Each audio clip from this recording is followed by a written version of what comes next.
days, hasn't it? So much has been happening. Paimon didn't think the meetings would go on for so long, but everyone seemed pretty fired up, huh? Paimon thought they'd be at least a little frightened. Well, Fremine was, now that Paimon thinks about it, but everyone else just looked a little surprised.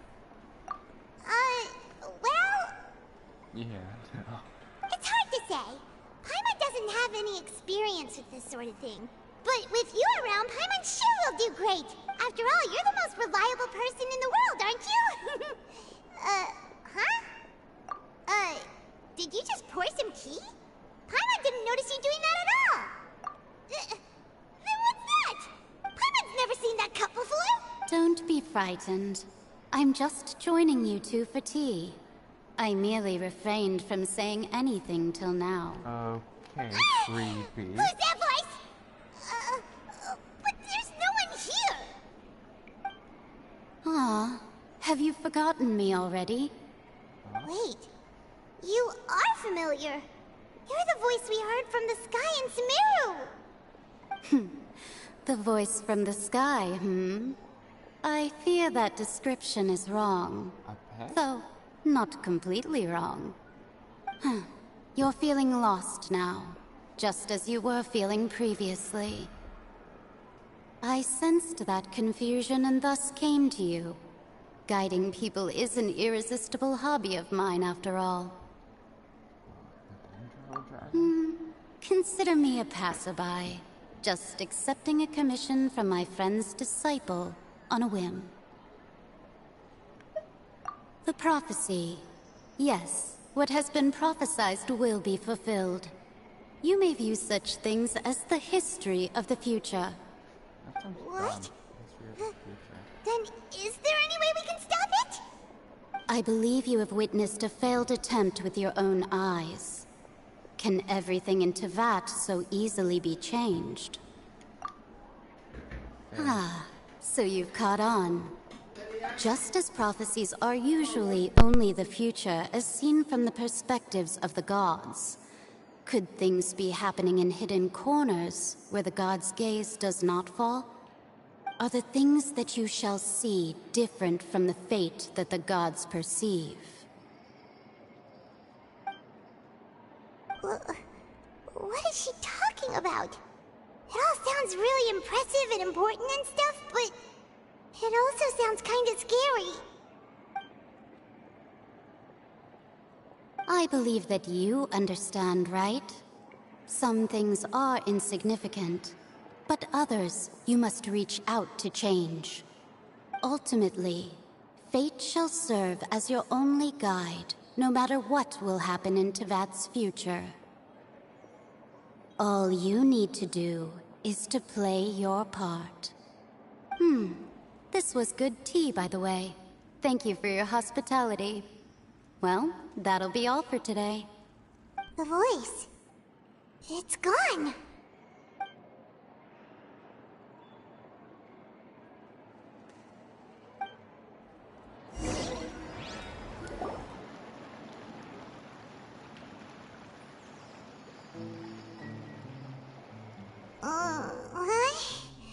I want to hear someone talking. All right, coming. Hey, it's you who's getting lazy, okay? Well, I see I've walked in on some lively banter. Luna!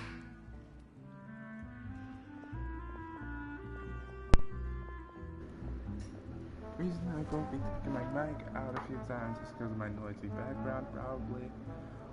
Also, when do you finally get to the interesting part in Fontaine?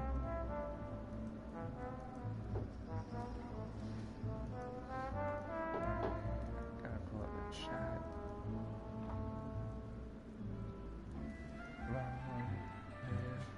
Having some fun. We take what? Fine, just fine. I went to take part in that Steambird panel.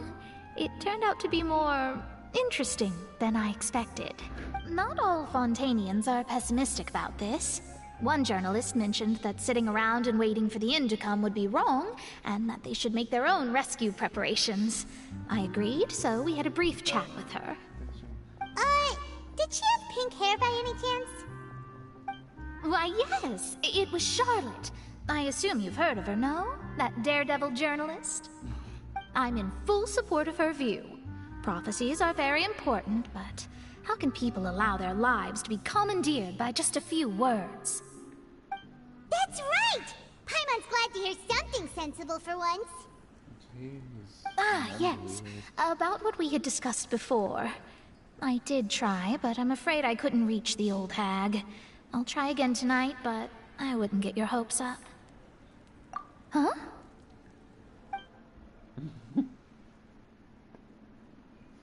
Goodness gracious. Are you serious? She said that even the god's gaze has blind spots. Pretty bold if you ask Paimon. Most people would believe the gods to be all-knowing, right? The Hexen Circle members are certainly anything but ordinary. As for the mage named N, the old hag has mentioned her a few times. She said incredible, and that she loves guiding those who are lost.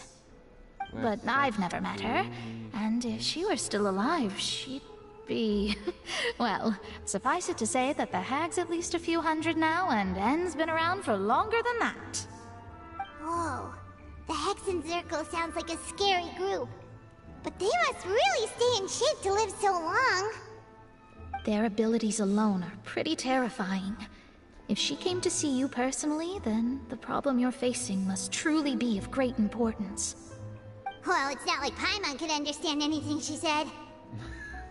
Yes, she was quite cryptic, but I suspect she means that there is still a way to turn things around. She didn't say when or what that would be, though, so... perhaps it is something that you cannot know right now.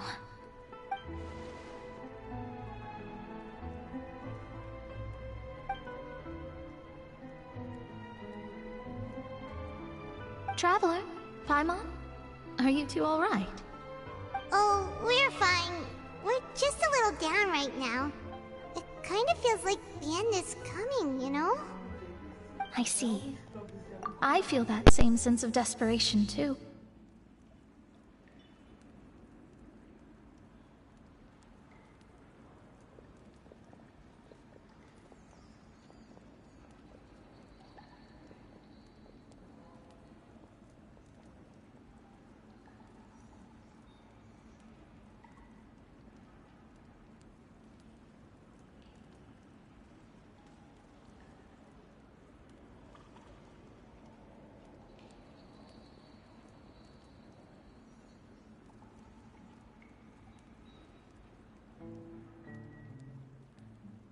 I guess you could consider me someone who has often witnessed fate.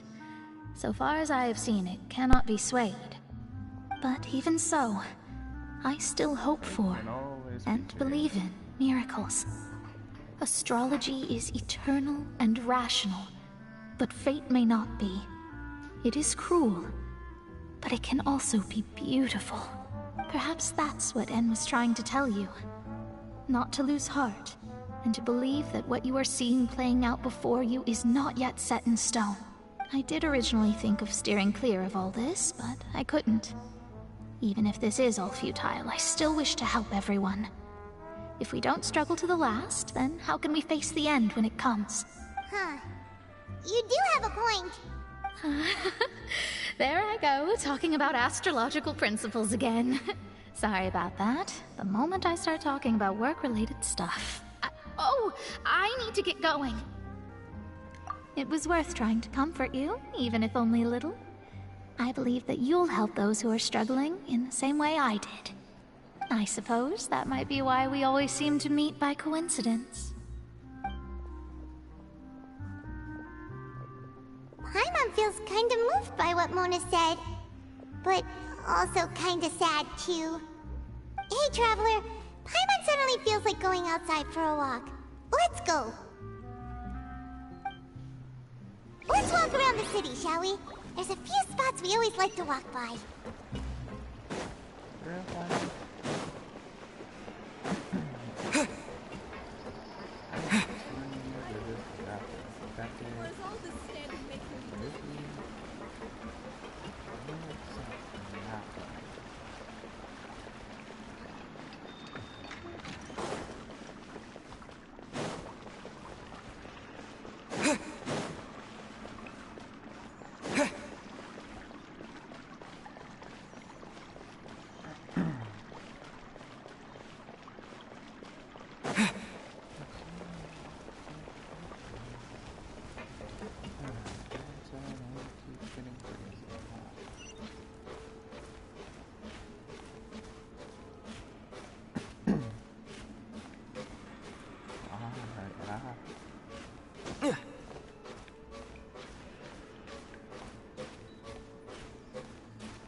get up there? Alright, there we go.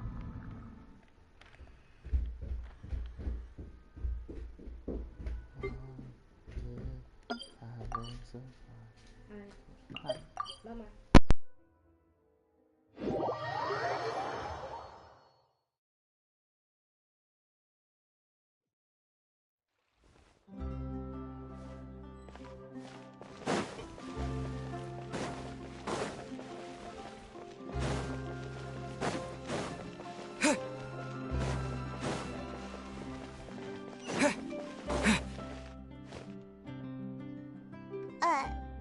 Huh?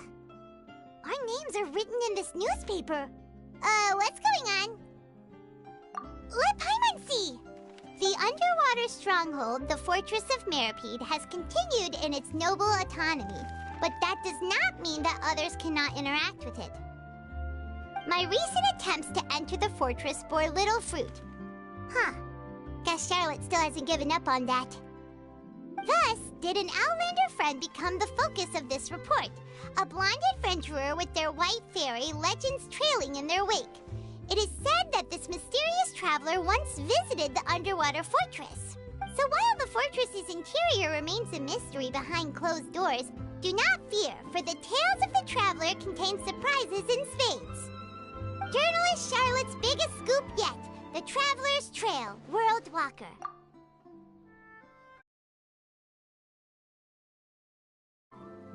Huh. Charlotte took so many awesome photos of us and we never even noticed her.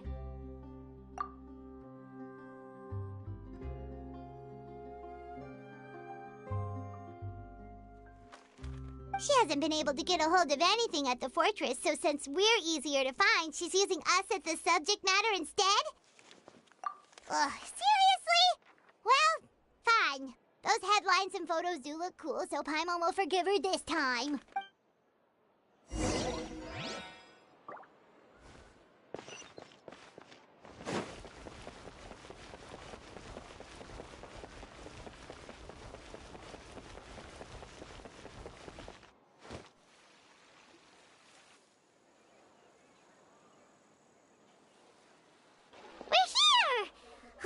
Paimon's hungry. Should we go in and get something to eat?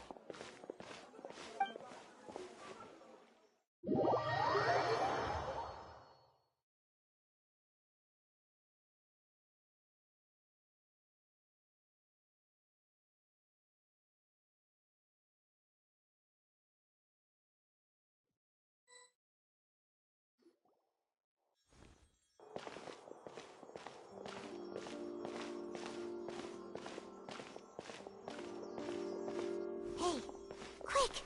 Look! That's the limited edition only 16 slices a day cake!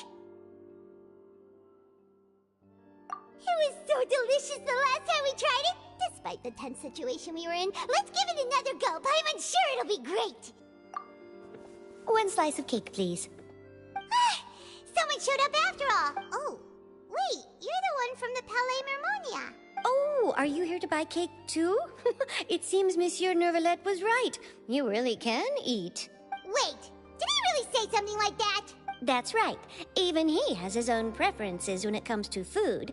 As for me, I love the cake and coffee here. Do you come here often? Usually every day. Every day? It's part of my daily schedule, apart from work. I shall have my cake and coffee. Then what if someone told you one day that this place would be closing soon, and you wouldn't get to eat cake here anymore? What would you think? But why would it close? Well, Paimon doesn't know either, but maybe the waters will rise tomorrow. You know, like in the prophecy. Oh, the prophecy. To be honest, I haven't paid much attention to that. No, still, even if there'd be no more cake tomorrow, that wouldn't keep me from having some today. No, it's the same for eating in general. You might not be able to eat tomorrow, but if you can do so today, then you should carry on. That's what people call living, you know. Huh. Don't be sad. Excuse me, could I have 2 more slices of cake to go? These 2 slices are for you. Sijuin said that this kind of expression you're making is what humans call being sad. Oh, you know Seachwing? I sure do. She was born before me, and she sometimes comes to the surface to teach us things about humans. She said that humans are creatures that are saddened easily, yes, and you can only lift their spirits by feeding them delicious food. So please try the cakes here. I've got something else to do, so I'll be going now. You two try to stay in a good mood after eating, all right? Bye.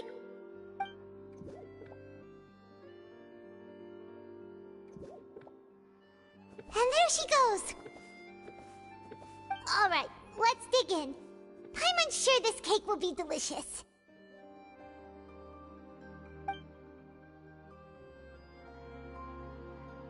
It's more delicious than last time!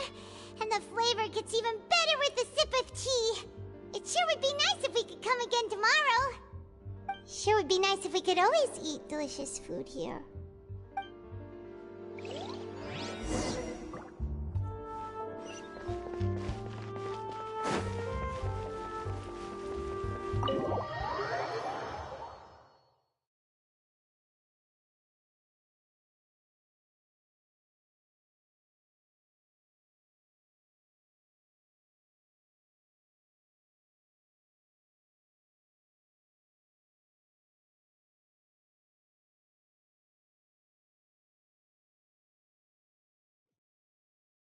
Oh, we're near the Steambird office.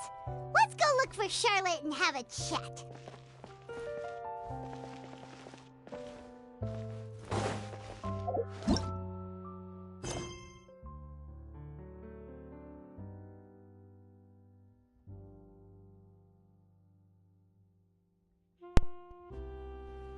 The hell? You've got to be kidding me. Here's yours? Clap. You're for real. I can't continue marker because it's all complete that damn.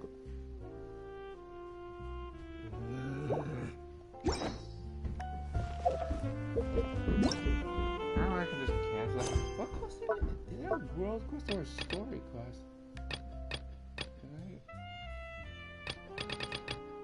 Of course, if it's a story quest, I'm going to shadow for this. You're joking. Why does it keep unlocking more story quests? I'm trying to do my damn Archon quest here. This is a joke.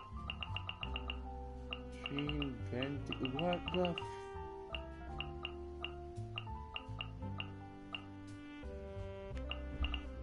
It's a joke, right?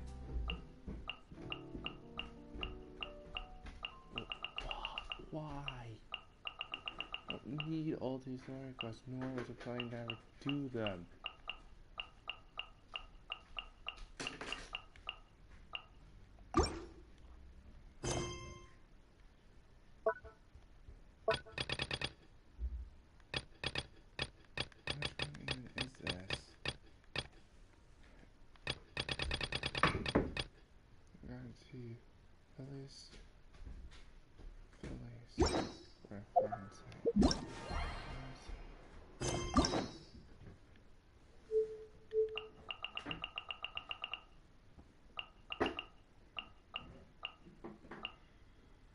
Lenny, seriously?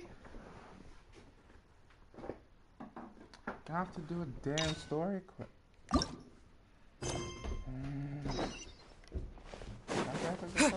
I'm gonna go read the Archon quest. What the shadow? I don't even know Hey! Isn't that Shadow?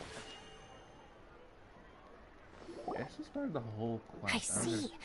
Absolutely. I've said it before and I'll say it again. The Phantom Weasel never acts as you expect. He must have faked his own death 10 years ago using a... Now that he's back, I'm sure the guards who worked on his case... Couldn't agree more. Thank you, sir, for your time. Now, whom should I interview next? Huh? Hey! What a coincidence! Fancy meeting you here. This is a joke. Perfect timing. So, the Phantom Weasel's latest warning letter. What are your thoughts? Yeah, this is the first time we're hearing of this one. Could you clue us in? Huh? Oh, sorry. Yes, this case is from a decade ago. I guess you wouldn't know about it. Well, not to worry. You're in good hands because 10 or so years ago, a phantom thief became active in the court of Fontaine. Known only as the Weasel. Nobody knew his true identity, and the authorities never managed to catch him. Wow, cool! He sounds like one of those mysterious night burglars that you read about in novels. Precisely. Well, except the part where they actually have a good reputation. Our Weasel targeted whatever people held dear, and no one was safe from his predations. He would just as soon steal a necklace from a rich merchant's safe as he would a toy doll given to a commoner child for their birthday. Wait, why is this? I know! The phantom thieves you read about in novels rob the rich to pay the poor, but this guy did not discriminate. Unsurprisingly, this didn't work wonders for his public reputation. Every man and his dog wanted to see him behind bars. Yeesh. So, did they catch him? Not exactly. There's a good chance that the Weasel would still be at large to this day if it hadn't been for an accident 10 years ago. A magician named Caesar fell to his death in a botched high-altitude escape performance. When the police went through his personal effects, they found a hoard of stolen loot and gadgets used for criminal activities. And that was how the Phantom Weasel's identity was revealed to all. Sure enough, thefts in Fontaine went down after Caesar's death. But today, 10 years on, the notorious thief has once again issued one of his warning letters and pasted it on the gate of the Opera Epiclese for all to see. I had to squeeze through the crowd this morning to get a photo as soon as I heard. Here, it's this one. So, this is the warning letter, huh? Let's see what he wrote. 3 days from now, when evening falls, I shall take from you that which you hold most dear at the Opera House, just as you did to me 10 years ago. This is, without a doubt, a clear declaration of criminal intent. After years of laying low, the Phantom Weasel is back with a vengeance. What once seemed like an open and shut case has been blown wide open again. But why has he reemerged now? And what does he want? I sense an epic scoop, and I'm going for it. Uh-oh. If this thief will steal anything that other people value, does that mean even we might be targeted?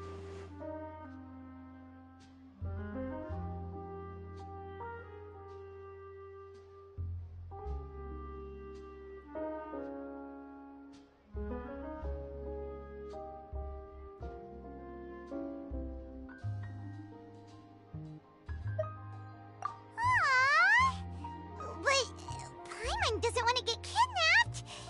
Well, he'd have to go through you first. You would stop him, right? Okay, the people have spoken. It's clear that the public are very concerned about the Phantom Weasel's reappearance. Let's see, I've got a photo of the letter, my interview notes. Yep, that should be enough to form the skeleton of my article. It does feel like something is missing, though. Something exclusive. Who should I interview next? I need someone with a more concrete connection to the Weasel. Is that who I think it is? Lenny! Magic, magician, Caesar! The Phantom Weasel! That's it! Let's go interview Lenny! You see, the original Phantom Thief Caesar was a magician too! And what do Phantom Thieves and magicians have in common? They both have an air of mystery about them. Perhaps there's a connection there. Are you serious? What sort of a deduction is that? Oh, relax. My journalistic instinct tells me that an exclusive news story is beckoning. Let's go. No time for delay.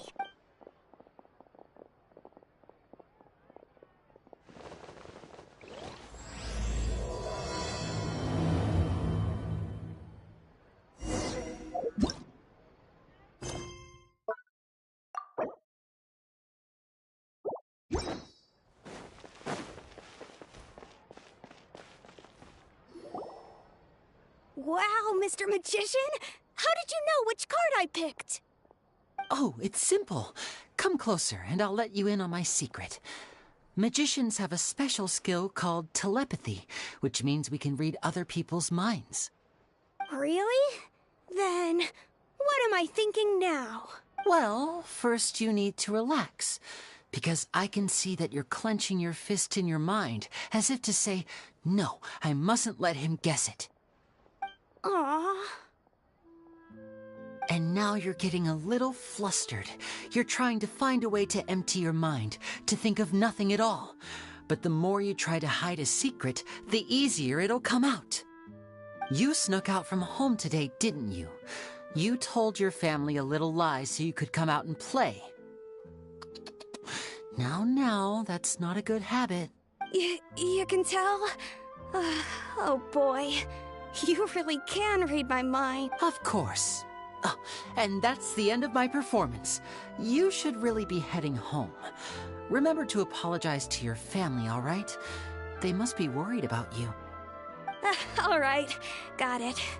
Bye, Mr. Magician.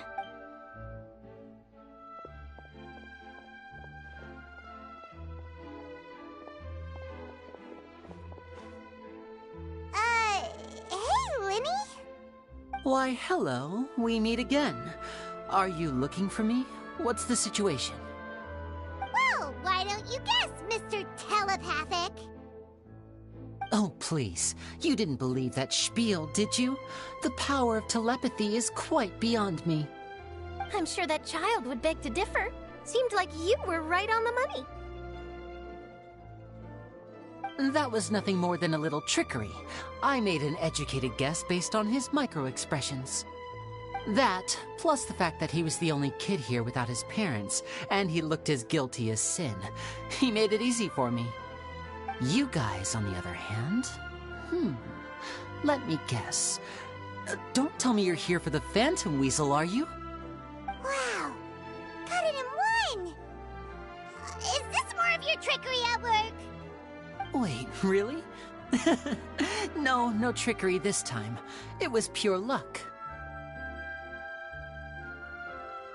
His warning letter's been the talk of the town, so I figured that maybe you were asking around about that. Bingo! I plan on writing a column reporting on the latest news about the Phantom Weasel. So, Linny, what are your thoughts on this infamous thief's reappearance? To be honest, it makes me angry. Angry? Why? You read his letter, right? The Phantom Weasel claims he's planning something in 3 nights' time at the Opera House. That's the night I'll be performing there. Huh. What are the chances? Wait a minute, you don't think he's after you, do you? Well, if he is, then his warning is clearly a direct challenge to me personally. And if he's not, then it's still going to be a huge headache for me. The mere mention of the Weasel's name is enough to scare people off. So once the contents of that letter get out, barely anyone will be showing up to watch my show. But I've been preparing for this for a long time. I'm not about to let him ruin my big day. This leaves me with only one choice. I have to expose the Phantom Weasel's identity before the show begins. Really? So what you're saying is, we might get to see a live duel between a famous magician and an infamous thief? Wow, this has exclusive written all over it! To be honest, I'm not sure if I'll emerge the victor. The Phantom Weasel is a notorious crook, infamous for his inscrutable methods. You're being far too modest, Linny. I think your magic tricks are even more inscrutable than those of a thief. Thanks for the compliment, though I have to say I don't care much for the comparison. A lot of people liken magicians to thieves because we both have the ability to make things disappear without the person noticing. But there... Allow me to demonstrate with a quick magic trick. Here, I have a flower, just an ordinary flower that was picked not long ago. Watch it carefully now. 3, 2, 1. It's gone! That's the question. Where did it go? Therein lies the difference between us. Thieves make precious things disappear, but only magicians make them reappear. If I could now invite you all to check your clothes, there might be a surprise in there somewhere. A surprise? Let me see!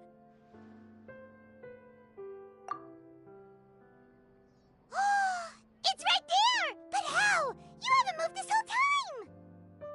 What an outstanding trick! Sorry, Lenny, it seems that my previous praise was woefully inadequate. Clearly, magic is the superior art form to theft. Don't worry, I didn't take offense. I just wanted to take the opportunity to perhaps change some of the preconceived notions you might have about magicians. Since Caesar's death, a lot of people associate magicians with criminality. It can be quite frustrating. I can imagine. Coming back to your trick just now, might I presume that you are well versed in floral symbolism? For example, magicians often use rainbow roses in their flower-related performances to represent passion and romantic encounters. But you used a Lumidu spell, which, if I'm not mistaken, allude to separations. I'm curious to know if there was any deeper meaning behind this choice? Impressive knowledge. It's no wonder you're such a successful journalist. But I'm afraid I don't know the first thing about floral symbolism. I'm just in the habit of using Lumidu spells in my magic. It sounds like something I should look into, though. I'll buy myself a copy of Fontaine's Floral Language Facts when I have some time, but it'll have to wait until this phantom weasel business is behind us. Well noted. In that case, this brings us to the end of our interview. I, for one, am looking forward to the final showdown between you and the thief. Please feel free to get in touch to update me on any further developments. Otherwise, I will of course see you at your show in 3 days' time, but let's hope the Phantom Weasel is caught by then. If there's nothing else, I'll be off. You've given me lots to work with here, and I've got no time to lose if I want to write that exclusive piece. I'll see you all later.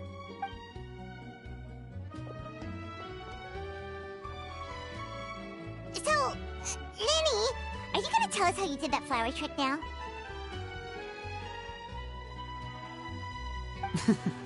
I'm afraid that's my little secret. Well, magicians are entitled to their secrets. But Paimon's really itching to know how it's... You feel it too, right? So itchy!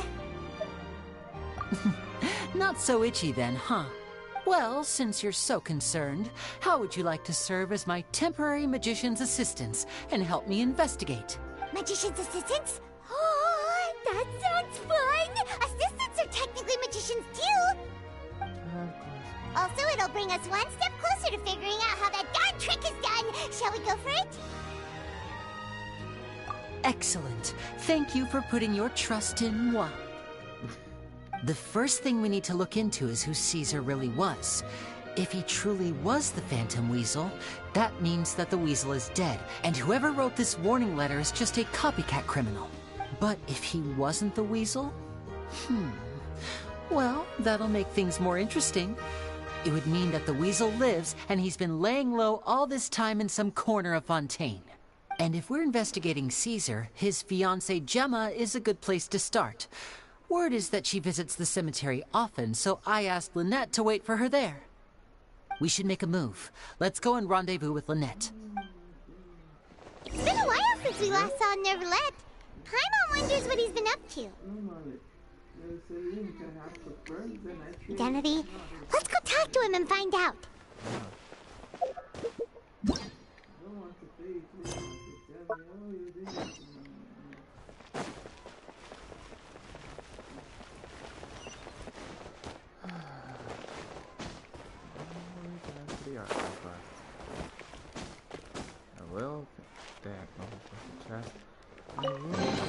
A reward on the road. Okay. Anyway, I'll finish learning story customer next time.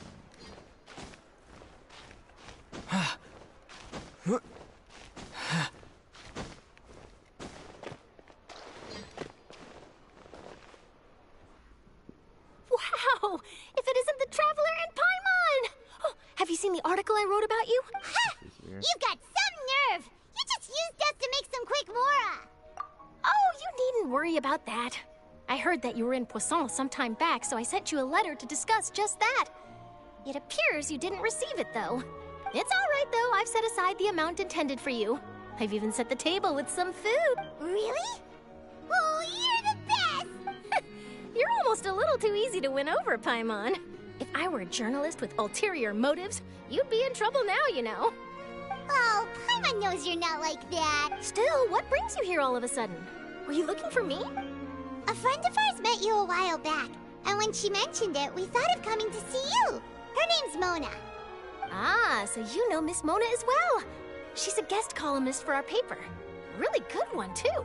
She's so young and already such a brilliant astrologist. So she mentioned me? What did she say? She said that you're a real daredevil of a journalist.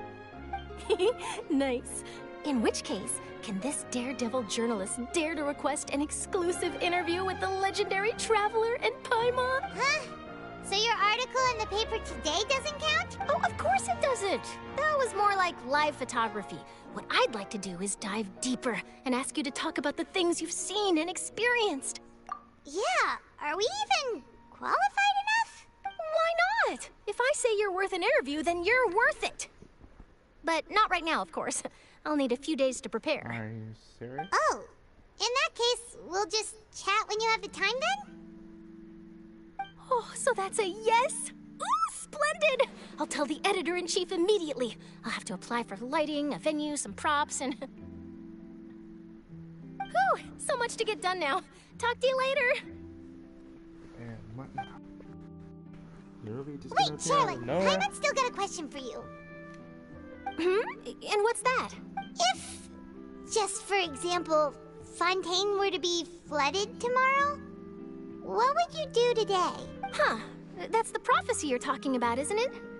I mean, I do hear about it often, but I've never once thought that the day could be tomorrow. If you're seriously asking, then I might try and think of a way to leave Fontaine. Oh, but I'm still a journalist first and foremost. That means I have a duty to be reporting from the scene. And secondly, I wouldn't forsake my homeland that easily.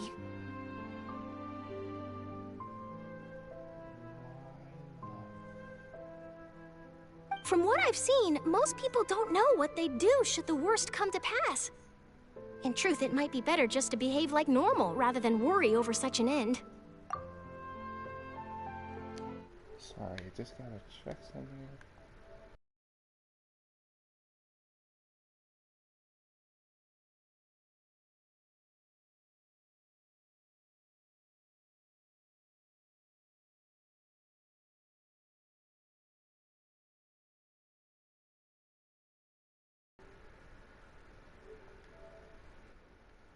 So in all likelihood, I'd probably still be prepping at the office for that interview of ours. I know what you're thinking. That sounds a bit sad, but I've always believed that it's best to do what you enjoy. Just think about it. If this nation really were to be suddenly destroyed tomorrow, but I still successfully finish an exclusive interview with a truly unique person, then the story I would wind up writing would truly be timeless. And then do you know what I'd do? Well, I'd write that story, send it for printing, and use messenger pigeons to get copies out to the various nations as soon as possible. I'm not a dreamer, nor am I a workaholic, but I do love my job, and I'd be proud of leaving such an article behind. I guess you could say that I was born to be a journalist.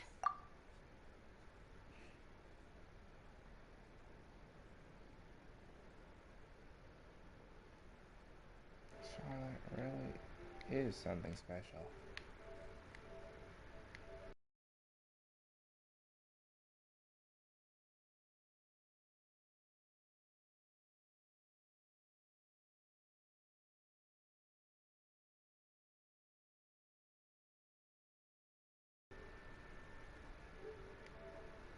But anyway, that's my answer. And on that note, I'll get back to my preparations. That's so nice. All of a sudden, Paimon actually kinda envies her. Anyway, let's go and take a look at the sea, shall we?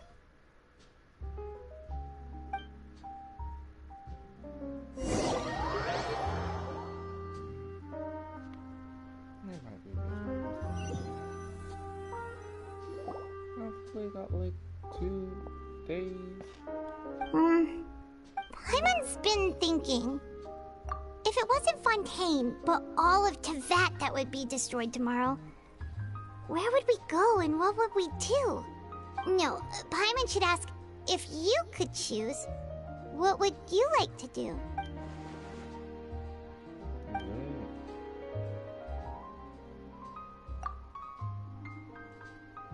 We've always been moving to the next destination, so we haven't spent much time thinking about these kinds of things. We didn't have to either, with us always being on the road and whatnot. You mean, still traveling? Huh. Wait, isn't that what we've always been doing?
I don't understand. You're gonna call them right now? Give me a minute.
Okay, all goes well. That is, yeah, that is cool.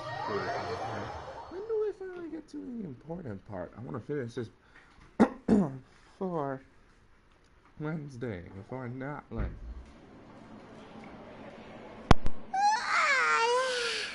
Feels like you'll grow mold if you stay here long enough.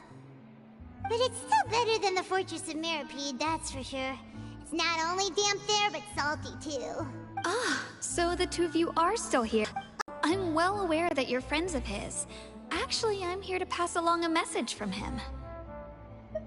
Yes, and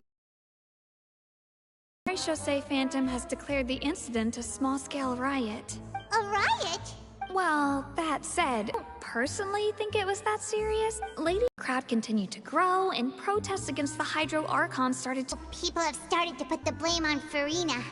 Guess they finally found it. As is customary. But the moment people feel threatened, gods are also the first to be blamed. So what happened after that? Is Farina okay? Seeing that the situation was spiraling out of control and that further argument was pointless, she claimed that she'd gotten tired of this and left in a hurry. The Chaussee Phantom had their hands full maintaining order and did not catch where Lady Farina had gone. Only when things had stabilized did we realize that she had gone missing. So, you mean she's still missing? That's right. The Chaussee has dispatched many people to search for her, but we don't have any leads yet. That said, I don't think there's much to worry about. She is a god after all. Even if she were to fall into the...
Good. Monsieur Nervillet sent me to tell you about the situation, but he didn't say anything else. This is more than enough to go on. Thanks for keeping us informed. What the? Ah, is that so? Well, all right then. In that case... Sorry to keep going on, it's just that's all. Yeah.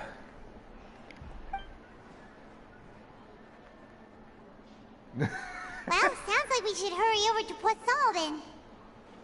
If we know Farina, she won't try to fix things in this situation. Instead, she'll look for a place to wait out the heat. But she doesn't have a heart of stone. When Nervillet was talking to her in the Palais Mermonia, and she heard about Poisson, she couldn't hide her sadness and remorse. It would be hard for her to ignore being accused by the public today.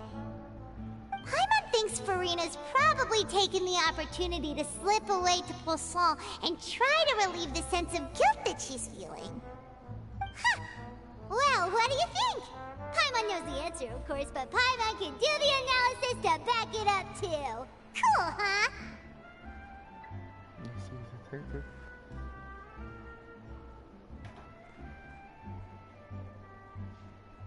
In that case, there's not a moment to lose. Poisson, here we come!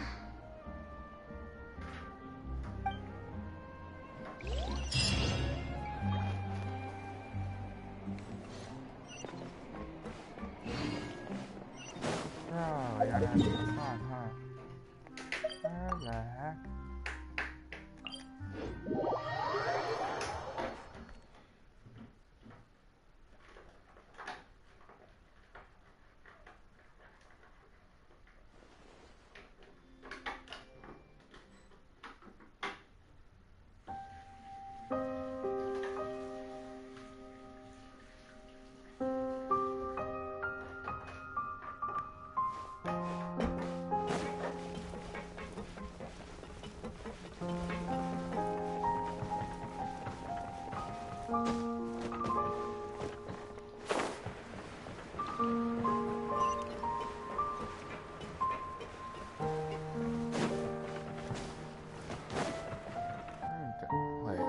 above it. You for real? That's Farina, right over there. She really is here all on her own. Should I just give up? This is all meaningless. What was meant to happen did happen after all. Everyone's dead. I'm sorry. I am so sorry. Give up, Farina. There's no point in holding out. I'm sorry. But what can I even do other than to repeat meaningless apologies over and over? Who's that? Don't worry, Farina. It's just us. So it is you, blonde traveler from another land. Why, I almost thought you were someone from that mob of my ignorant subjects, come to kneel and beg for my forgiveness. Farina, you were crying just now, weren't you? The tear stains on your face are obvious. What do you mean, tear stains? Oh, I remember. The show at the Opera House earlier this morning was so moving. I'm still trying to process it. Who did that uncivilized rabble think they were, disturbing my enjoyment of the arts? They even dare to tout their Archon. I must teach them a lesson. I can just imagine their twisted and frustrated faces once they realize that I'm nowhere to be found. Oh, and I'm sure Nouvellette and those people from the Maréchaussée Phantom are freaking out right next to them, too.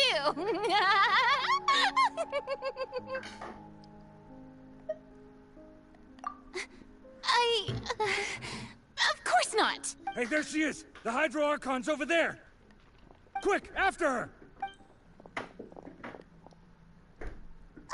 Farina, those people seem to be after you. They are? They're just some rabid fans who want to cut the line because they haven't been able to... that's against the rules. I can't let... Farina just ran off. Quick, we have to catch up.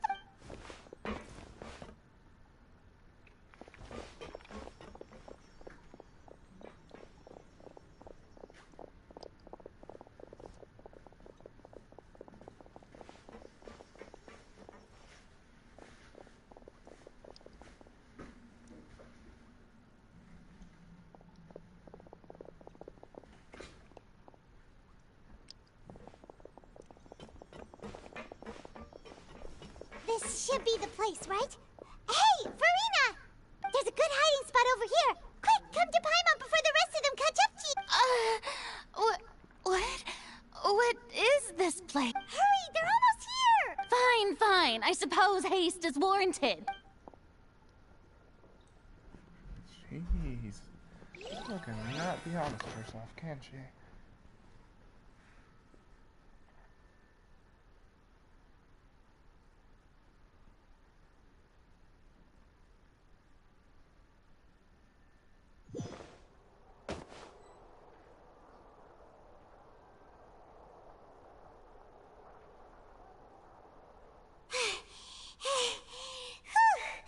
Paimon's exhausted.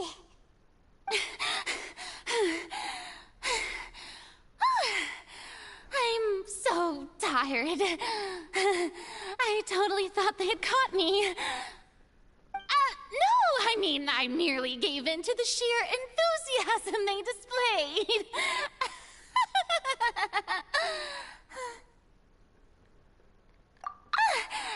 You're right. Yep, that's a good girl.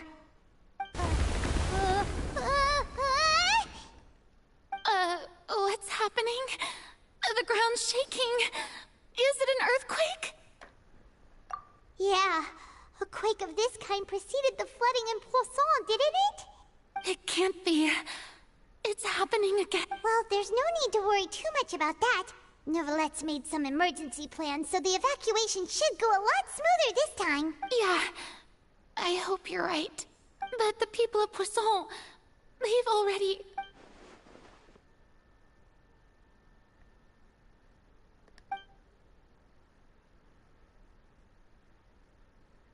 it's true. I've been investigating the prophecy for hundreds of years. I once had informants all over Teyvat, searching for clues and feeding information back to me. I've tried all kinds of ways, too, to hold back the sea. Anything to keep the coastline from advancing. But all my efforts proved to be futile in the end. Really, the truth has been clear to me for a very long time. We cannot make an enemy of the divine.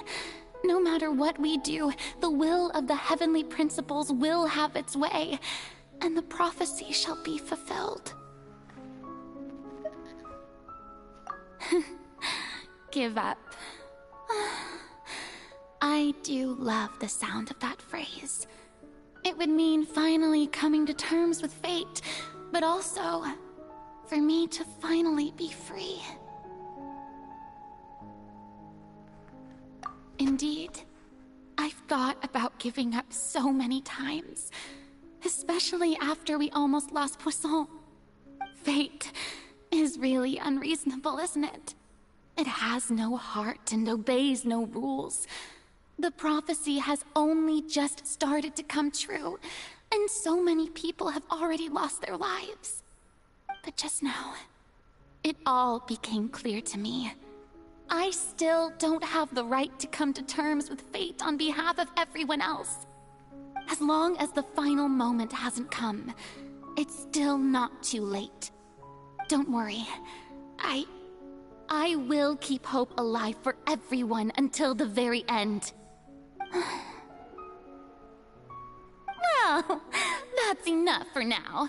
I got the impulse to play the stricken maiden, but honestly, considering my rank and station, that wasn't a good fit at all. Don't take any of what I just said seriously. How could I possibly let Fontaine fall to the whims of trivial prophecy? Come on! Paimon could have sworn you were actually being honest just now.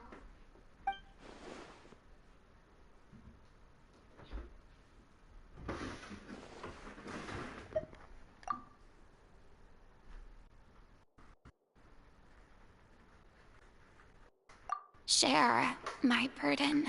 That's impossible. It was fated right from the start that this would be my duty alone.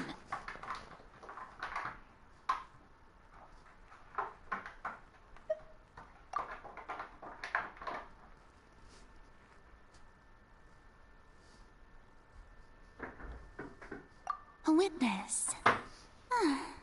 Yes, I've heard that you came to Teyvat from beyond the stars, yes. In other words, you never belonged here. And if Teyvat is, in its entirety, a show on a stage, then you're just a spectator, aren't you? If that's the case...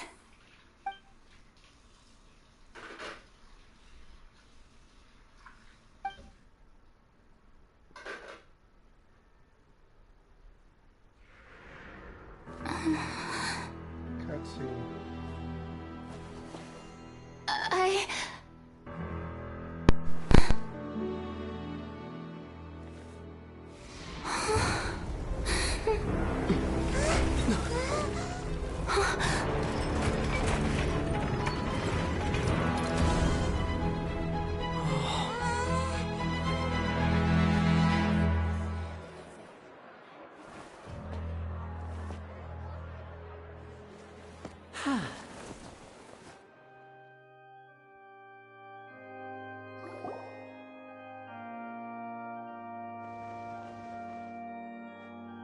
Ladies and gentlemen, this concludes my opening performance.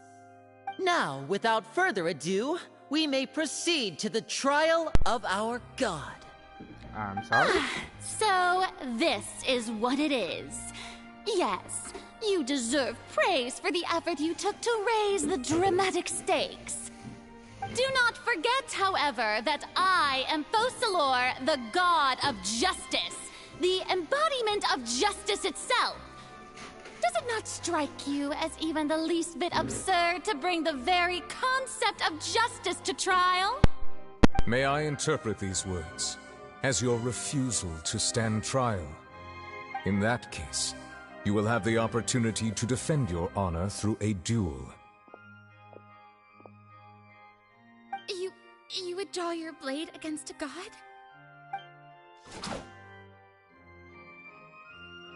I see. It seems like you have made up your mind.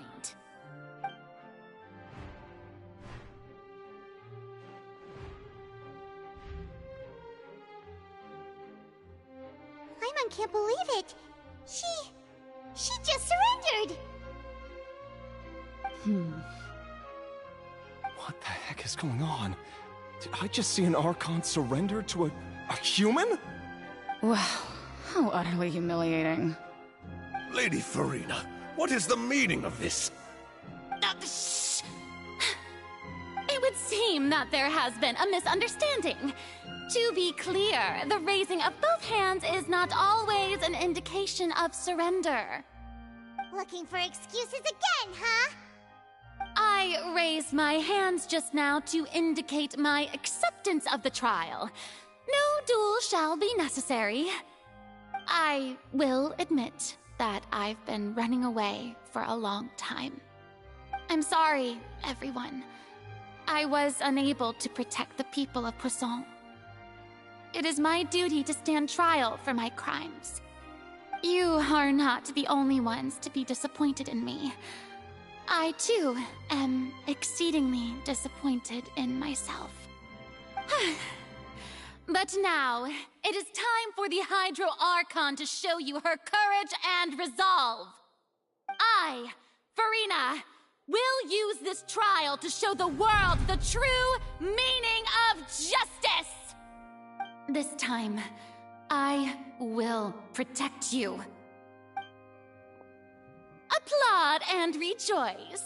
One of the most outrageous and fantastical arcs known to the opera epiclese is now unfolding before your eyes.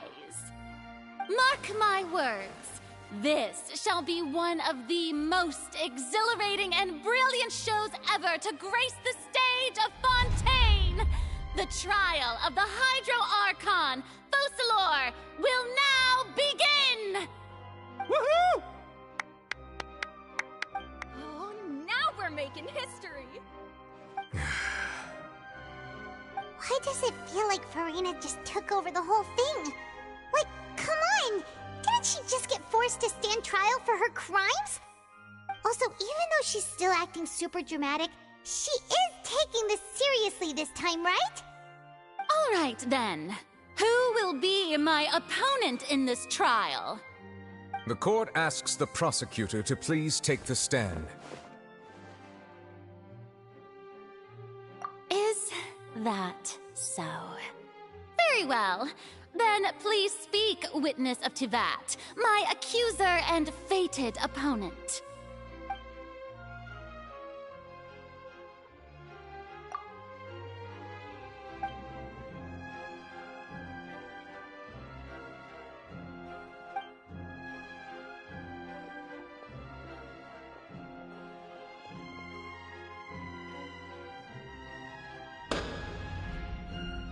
Also, please allow me to ask, as a final question before the trial begins.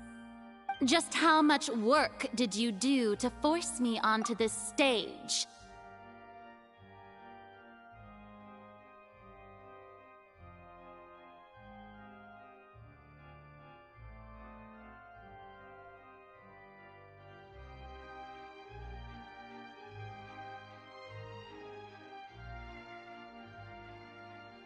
Well, we did do a lot of prep after the meeting that day.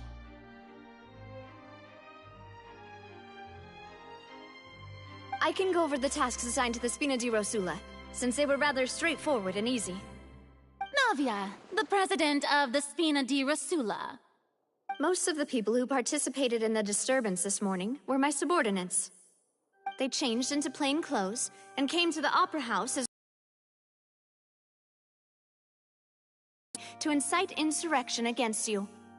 The people's resentment against their Archon has been building as more and more of the prophecy is fulfilled. A spark was all we needed to turn smoldering anger into a flame. Moreover, according to our understanding and analysis of you, when something like that occurred, you would likely flee the scene and head to Poisson by yourself. So, we arranged for a second group to lie in wait there. So, you mean... the ones who scoured the settlement for me were also from the Spina? And their goal was to force you to step into the giant magic box so you may personally participate in the greatest magic performance in all of Fontainian history. That's right. That house was a magic box, rather than someone's residence. As the super ultimate version of the setup that I used when I first performed at the Opera Epiclese, the volume of the box was increased by a whole order of magnitude, and the distance it traversed was the entire gap between Poisson and Aranias. Its cargo, of course, was an Archon instead of a human. My thanks, Farina. Without your help, we could never have pulled off such an extraordinary performance. You're welcome? Of course, this performance was only made possible with Father's support. The House of the Hearth spent a massive amount of labor in Mora to pull this off. We had to select a location, construct a giant magic box, dig a tunnel, and open up a path through the water. It was a lot of work for all of us. So, in other words, the earthquake that we felt within the giant magic box was just a normal tremor from the transportation of the whole house? That's right. It wasn't a sign of another disaster to come. Then, I can guess Nervilette and Cloran's parts. You gathered a crowd, prepared a stage, and made sure that the champion duelist would be immediately ready for a fight. Also that as soon as I appeared on the stage, the trial may commence without a hitch. Am I right? Yes, that is correct. Well, Clorand, I must commend you for your courage. Only the most outstanding champion duelist in all of Fontaine would accept a duel with an Archon without flinching. Thank you. As for you, Traveler, I suppose your role was to keep me distracted with conversation once you found me in Poisson. You'd make sure that I didn't notice anything amiss before revealing yourself as my prosecutor once we'd arrived onto the stage. Oh?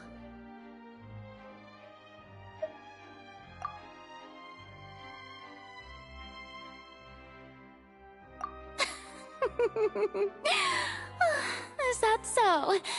Then I suppose I must have missed my final chance. It's fine. It matters not. What's done is done. The stage is already set, so there's no reason to disappoint the audience. Let's see this trial through to the very end.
Sir Prosecutor, please allow me to pass this along.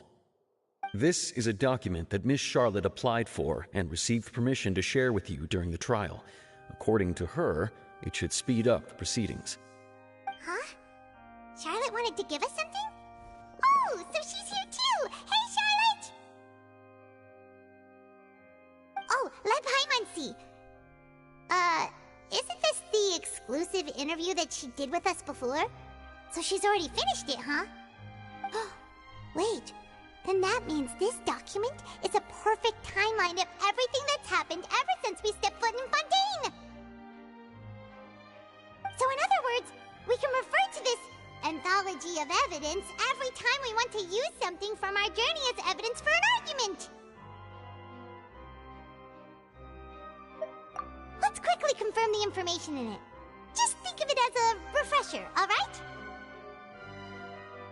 You defeated the Hydro Archon in the very first duels you took part in at the Opera House. That's one for the history books, all right. I didn't think that you'd want. This is the first time Monsieur Nervillette had a difference of opinion with the Oratrice. Even the Hydro Archon can't figure it out. The words of someone as extraordinary as a witch can probably only be truly understood when something surreal happens to you.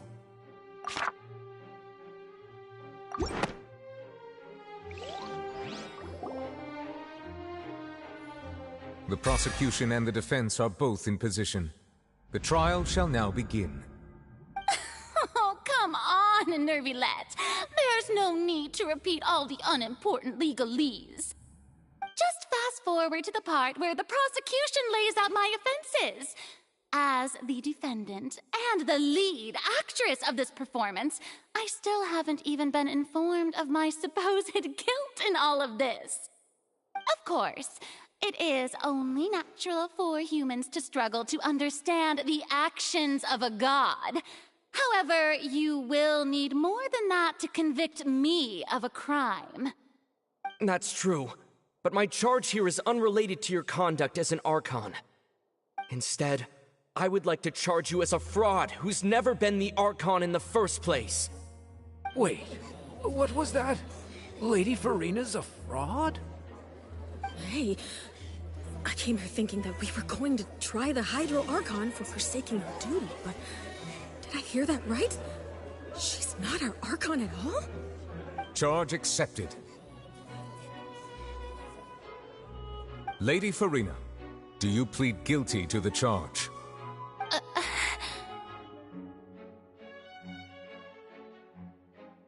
Lady Farina. I plead not guilty. How can I be guilty?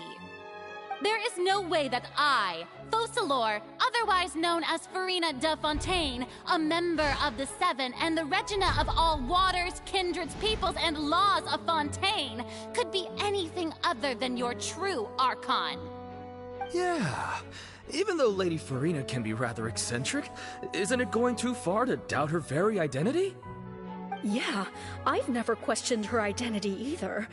Sure, Lady Farina can be super irresponsible, but what grounds does that prosecutor have to make such a huge claim? I have cause to believe that common sense will prevail in this case. Many of the members of the audience have known me as the Hydro Archon ever since they were born. There would be no fooling their memory. See? Even the Oratrice has decided to show me its favor. Are you sure you want to commit to a charge that will never be upheld? If you wish to drop the case, I can promise you as the God of Justice that you will not have to face trial for making a false accusation. We will treat everything that's happened as a dramatic spectacle and move on with our lives. What do you say to that? Huh. An argument with near impossible odds, huh? We have to not only refute Farina's claims, but also overturn the long-held beliefs of the people.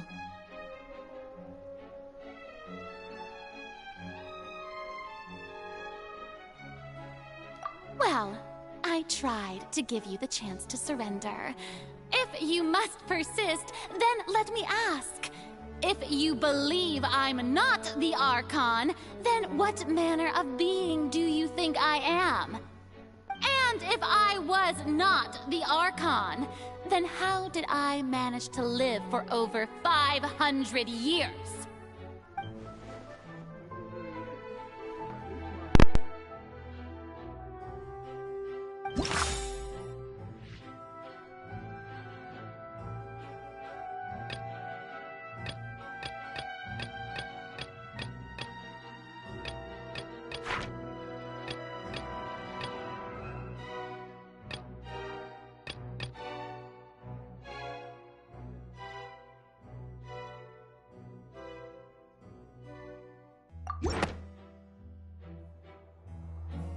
First of all, you may be a member of another long-lived race, which would allow you to naturally possess an extended lifespan. And second of all, even if that wasn't the case, there could be other ways to extend your life. Who gave you that idea? Was it the knave? You'd sink so low as to use a harbinger's words against me.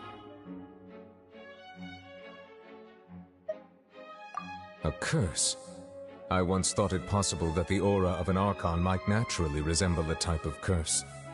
But in light of this claim, perhaps what I sensed was not your divinity, but a curse after all. Neuvillette sensed it too, huh? Lady Farina is actually a human? Well, it is true that it's extremely difficult to tell humans and gods apart just by looking at them. It's not impossible.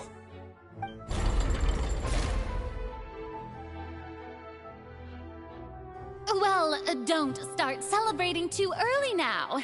Even if I have been carrying a curse like you said, how does that prove that I am merely a human being? Besides, everyone knows that the main difference between a human and a god is the possession of authority. Gods can do what humans cannot. That's why they're worshipped as gods. For centuries, manifestations of my authority have served the nation of Fontaine.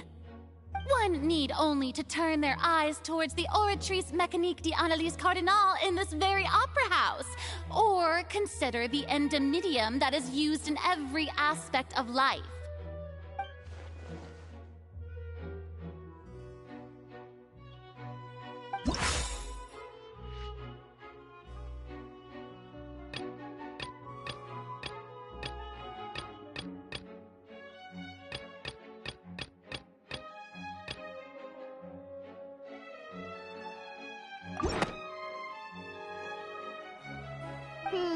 That doesn't sound right. Paimon doesn't think this...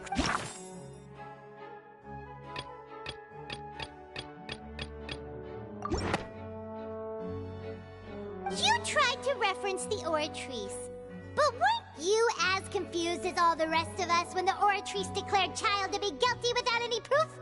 Otherwise, you should have come up with a good explanation for that by now. Didn't I make myself clear at the time? The decisions of the gods are naturally difficult for humans to comprehend. There is no need to provide an explanation. Lady Farina, I believe a reminder of your current circumstances is in order. While the court is in session, the principles of justice and the law must come before all else. While you are an Archon, you are also first and foremost the defendant in this trial. You will prove yourself unable to defend against the prosecution's charges if you continue to withhold vital information against the rules of the court. I never thought you'd use that kind of rhetoric against me. That was no trick of rhetoric, Lady Farina. I've merely reiterated the rules of the court. Rules that all should respect and follow. So, you neither knew why Child was declared guilty, nor did you understand the structure and operations of the Oratrice. Instead of having been created by you, the manifestations of authority you mentioned have been made by the real Hydro Archon, haven't they? The real Hydro Archon? Well, now you're really losing me. It is true that I did not know why the Oratrice gave out a guilty verdict that day. But the Oratrice handed out that verdict unilaterally. And it has been operating independently ever since it was first created. You can't argue that just because a divine creation is flawed, that the god behind it must also be no god at all. She's still throwing out all kinds of excuses. Seems like she's confident that we won't be able to produce proof that she has no power over the Oratrice. My power as an Archon. There are many ordinary citizens in the audience. How can I just carelessly demonstrate the formidable power of an Archon?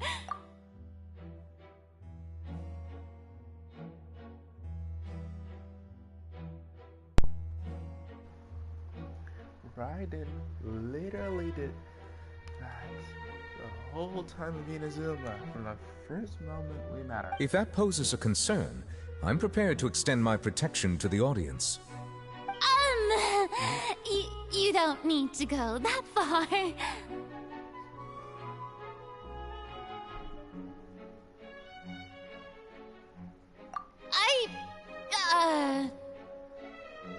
Aren't you the Hydro Archon? Or is it that you can't even wield the power of Hydro, much less the authority of a god?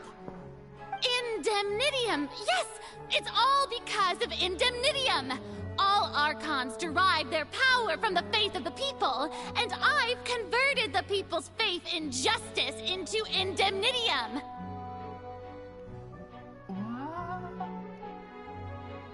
Not all Archons use that. I'm so confused right now. Thus did I give up all of my divine power to provide everyone with energy for their daily lives. Have you ever seen a more magnanimous god? Isn't that a huge stretch? Exactly. Yeah, no matter how generous an Archon can be, how could they give up all their power? Can a god with no power even still be called a god? It seems like nobody's buying Furina's excuse. Hey, come now, everyone. Please don't stare at me as if I was a liar. I'm still the same Furina you knew, right? The one that you loved. Shouldn't you want to believe in me? Please? You've got to believe me. If what the prosecutor said is true, she really has committed a grave offense. Did she deceive all of us? And all of our parents and grandparents too? And all of our ancestors? Ever since they were born? Enough! That's enough. Tell me then, if I'm not the real Hydro Archon, then who is? If you have no evidence of another Hydro Archon's existence, nor can you find anyone who can back up their claim to be such, then what grounds have you to say that I'm not actually the real deal? Wow, she came up with yet another argument. How can we refute her now? Seems like she really doesn't want to give up.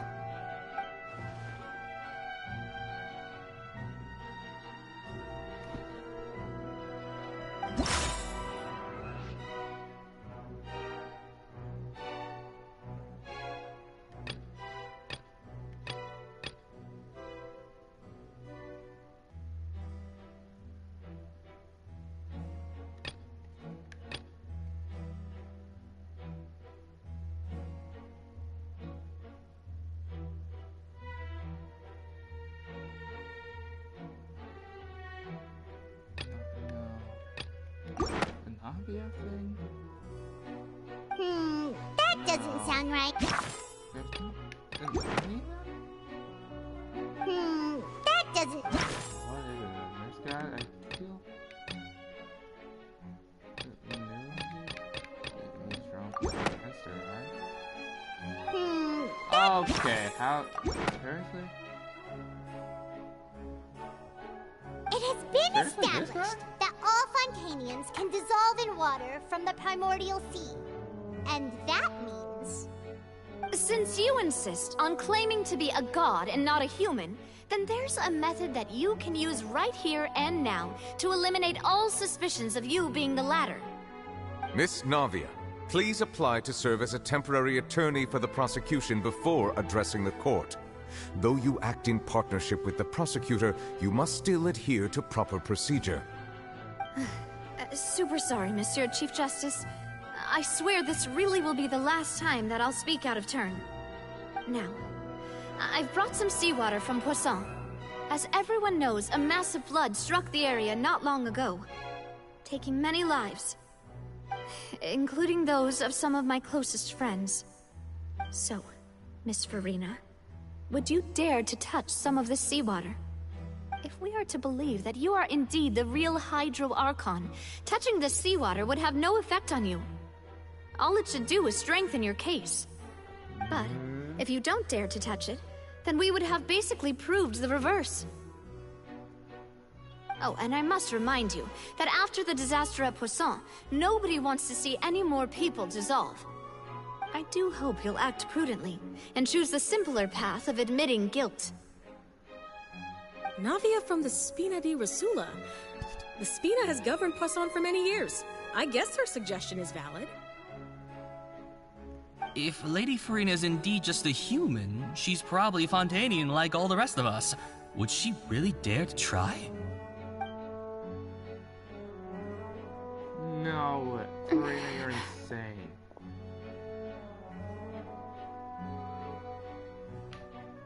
Lady Farina, this test has been unilaterally proposed by the prosecution.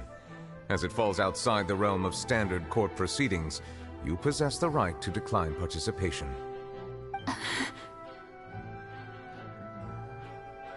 Well, of course he had to tell her that. But refusing to participate is basically the same as a confession of guilt. She's just staring at the water without saying a single word.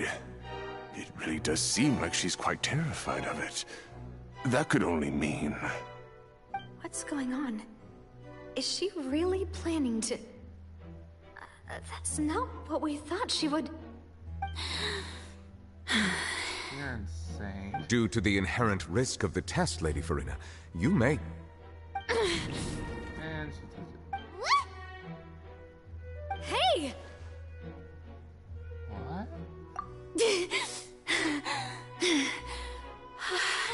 Right, if she was so terrified of it, why isn't she dissolving? I'm fine! Look at me, everyone! My hand is still here! I haven't been dissolved! Will you believe me now? I really am your Archon! I'm nothing like a normal human who would fall apart as soon as they touch this water! Really, was this not the most obvious thing in the world? Miss Siegewin? If you are present, Miss Siegewin, please come forward and attend to the defendant. Siegewin? Don't be nervous. It'll just take a few seconds. Let me see. That should be enough. Please announce the results of your evaluation to the court, Miss Siegewin. As everyone doubtlessly saw, Miss Farina was displaying symptoms of hyperventilation and flushed skin. These indicate that she was experiencing the adverse effects of exposure to primordial seawater. The extent to which she was affected is the same as other humans when exposed to primordial seawater of a similar concentration. Thank you, Miss Siegewin. Lady Farina, you may return to the defendant's stand. Oh, wait, what did she just say? I didn't get dissolved! Shouldn't that be enough to prove my innocence? Well, considering your tendency to run from your problems, we did originally prepare a direct sample of the seawater around Poisson. However, after extensive discussion, we exchanged it for a sample that is not concentrated enough to dissolve an actual human. After all, on the off chance that something entirely unexpected might occur, we don't want anyone else to lose their life to the sea. Yeah, so out of regard for Farina's life, you secured a low-concentration sample and asked the head nurse to serve as an expert witness. It's a great thing that the direct sample wasn't actually used. Farina could have... I can't believe You...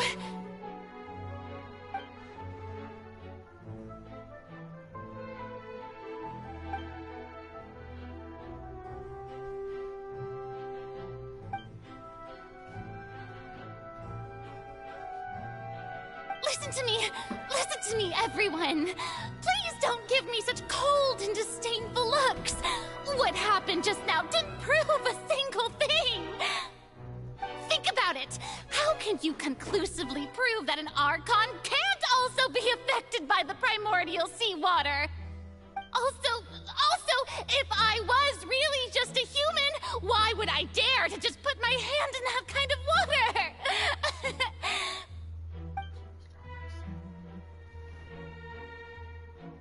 Damn. Please, anyone, just listen to me. I swear, I really am your Archon.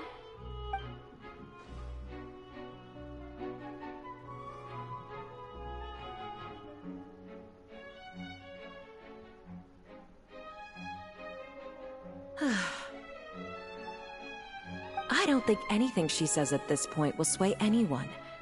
The odds are just too stacked against her now. With all the things that have been said, Paimon doesn't think there's any way left for Farina to win. I believe the time for arguments and presentation of evidence has come to an end. If there are no objections, we will move on to the final judgment.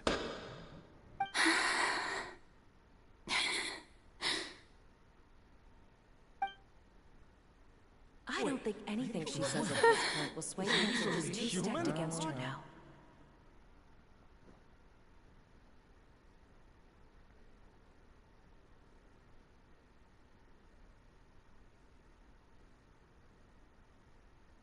In my capacity as Chief Justice, I shall now render judgment on Farina's misrepresentation of herself as the Archon of Fontaine. As a human who knowingly deceived her fellow citizens, Farina is... guilty.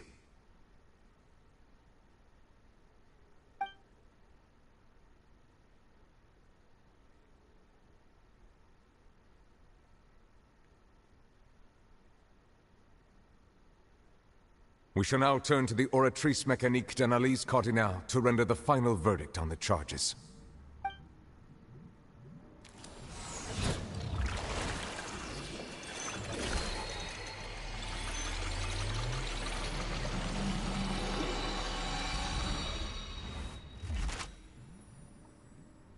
According to the judgment of the Oratrice Mécanique d'Analyse Cardinale, Farina is... Well, what's wrong? What's the Oratrice's verdict? No, the Oratrice also displays a guilty verdict. Isn't that correct, then? However, the exact wording of the verdict is thus. The Hydro Archon, guilty, to be punished via the death sentence. The death sentence? That's actually one of the available sentences? I've always thought that it was just a myth. The one and only time the death sentence has been handed out at the court, and it's been given to the very person we've worshipped as the god of justice? What an unexpected twist. Farina's been sentenced to death by the Oratrice? We just wanted to use the trial to show her the seriousness of things so she'd tell us the truth. How did things escalate this quickly? This outcome is indeed quite strange. According to Fontaine's current definitions of justice, as well as its recommendations for criminal sentences, is this sentence really appropriate for the crimes that have been committed? Yeah! Even Fache wasn't sentenced to death by the Oratrice. You know, the real evil mastermind behind the serial disappearances case. Indeed. Not only is Farina's sentence overly excessive, the very point of our trial today was also to prove that Farina has never been the Hydro Archon in the first place. But now, the Oratrice seems to have deliberately invoked the title of the Hydro Archon. What does this mean?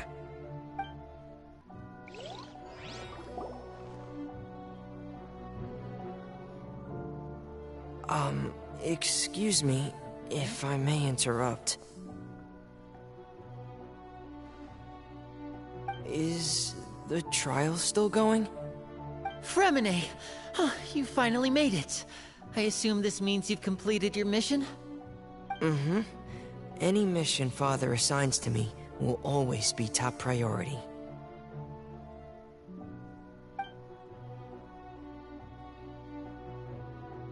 Is that the first prophecy slate?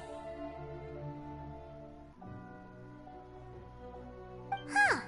So the knave privately arranged for Fremine to try and find the missing slate. I looked everywhere and finally found it at the bottom of the sea. It took me a long time to get around some dangerous stretches of water.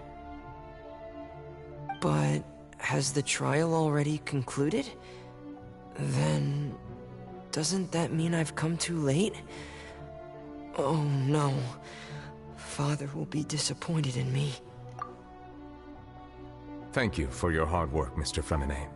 Please allow me to review the record left on the slate. Traveler, I believe that you have already seen the other existing slates, and would like you to come here and confirm their contents.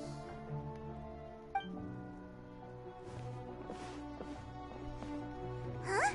So what do you see? What is it?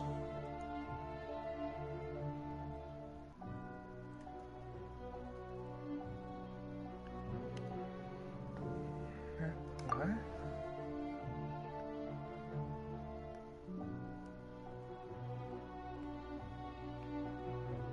I believe I've now made sense of the Hydro Archon's crime. It has to do with Fontaine's lost history. Huh? Isn't the Hydro Archon just guilty of deceiving her people? Oh, wait, no, that's Farina, and we've already proven that she's not the Hydro Archon. So when you say Hydro Archon, do you mean the real Hydro Archon we've been kinda talking about? In truth, everything that you've encountered in Fontaine up until this point can be traced back to the contents of these stone slates. However, I'm uncertain as to how much sense they currently make to you. Okay, let's try to recall the contents of the other 3 stone slates. Paimon will do her best to help you remember.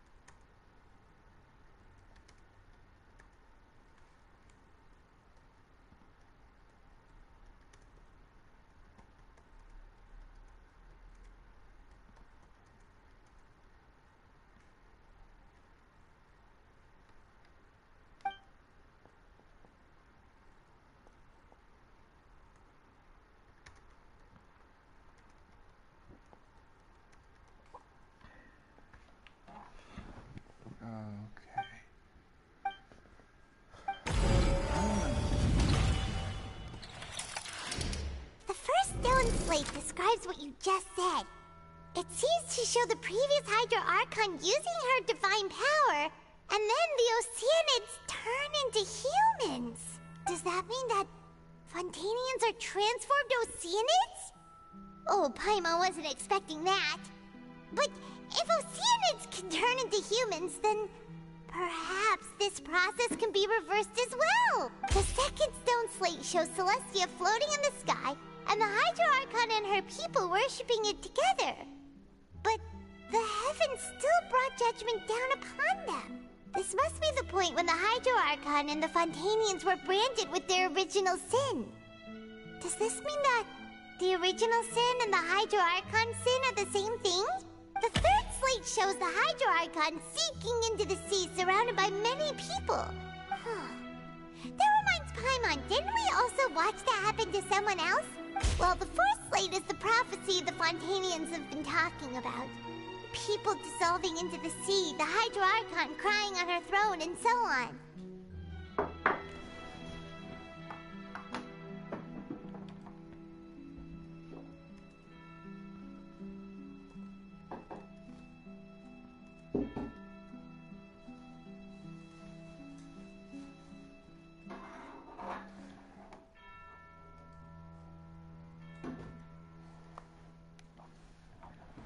We didn't believe that such a crazy disaster could happen at first, did we? But after that incident, it was just a question of when and not if.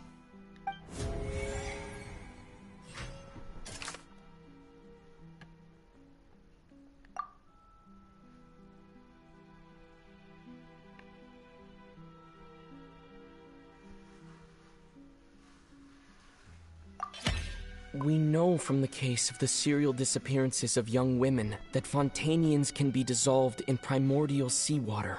And this might be the reason that Fontainians can dissolve.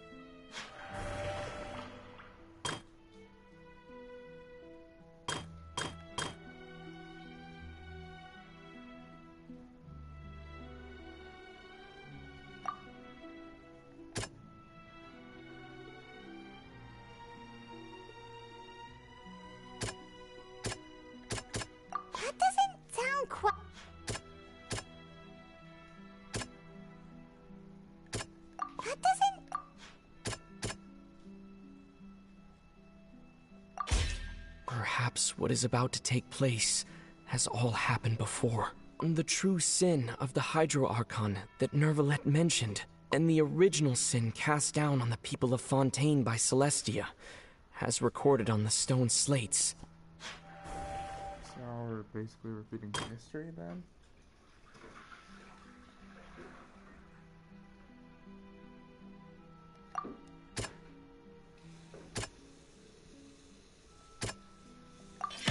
It's not as simple as falling into the sea. When Navia fell into the sea, her consciousness was subjected to judgment.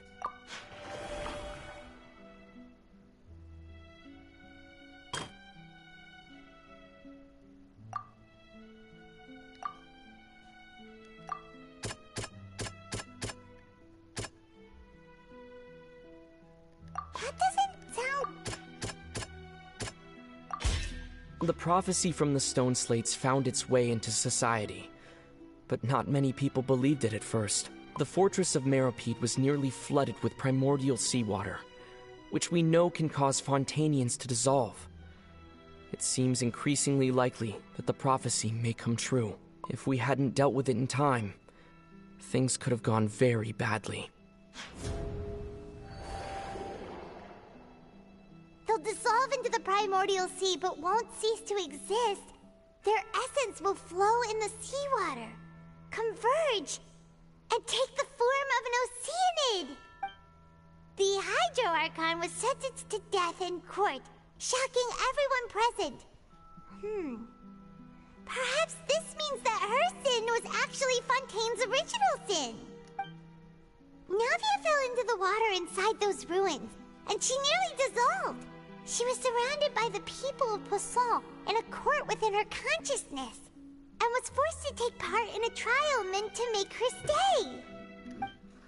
The eruption of the primordial sea at the fortress of Meropide was the surest sign that the prophecy was about to come to pass no matter what.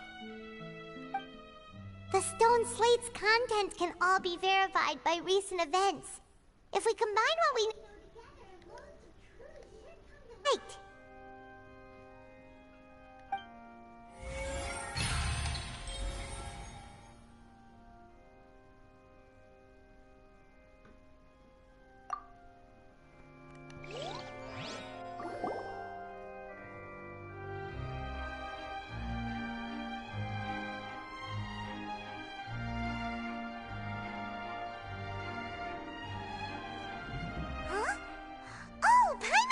Now, so that's how you can make sense of it. But then it feels like we're going to have to share some truly shocking revelations. Let's hear them. Incredible. Linny, did you hear that? We're not real humans. All Fontainians were originally created by the late previous Hydro Archon, with Oceanids as their basis. The evidence for that can be found in how only Fontainians could dissolve in primordial seawater, and how all the girls Vacher dissolved were also turned into Oceanids. Oh, and according to Navia, when she was about to get dissolved, she also saw everyone gathered around for a trial, all of them in the shape of Oceanids. Indeed. Yeah, and it follows from the content of the first slate that she probably angered Celestia by creating humans without prior permission. That could also explain why the Oratrice judged the Hydro Archon to be guilty. It's to account for that ancient sin. The Hydro Archon's true sin was creating us? And yet, after many hundreds of years, the Hydro Archon's creations have turned around to try to judge the Archon within the Opera Epiclese. The twists of history are often the most unexpected of all. Yeah, isn't the image here just like when Navia fell into the sea? So wouldn't it be trying to show the image of the Hydro Archon also falling into the sea once the prophecy has been fulfilled in the fourth slate?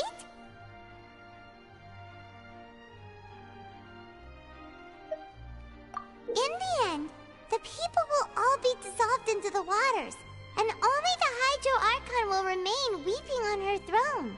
Only then will the sins of the people of Fontaine be washed away. Did Paimon get all that right? You've made some keen deductions. I must say, given how much you still don't know, it is impressive that you've already managed to connect so many pieces of the truth. However, while you were able to decode all the information on the slates, they've also been etched with an additional layer of hidden information using a different power source. When we were at the ruins, I tried to decipher the hidden information recorded in the slates. But since we only had 3 slates at the time, I was unable to come to a full conclusion. Now that the slate collection is complete, I shall make another attempt to decipher the narrative recorded within. If everything goes well, we should finally be informed of the unadulterated truth.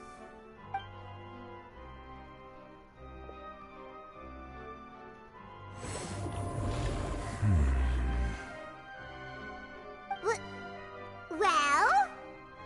Did you get it? I believe I should share this truth not only with you, but with all the people of Fontaine as well. I will try to briefly summarize it for you.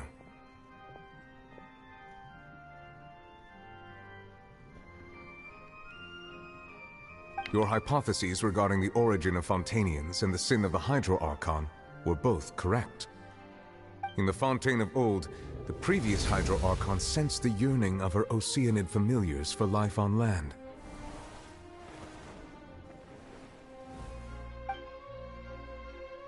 The Oceanids were enamored with the beauty and romanticism of human beings, and wishing to have those experiences for themselves, expressed to the Hydro Archon their desire to become of a similar kind. However, even though water as an element is intricately linked with the power of life, the Hydro Archon, as one of the 7, did not possess the authority to create a new form of human life.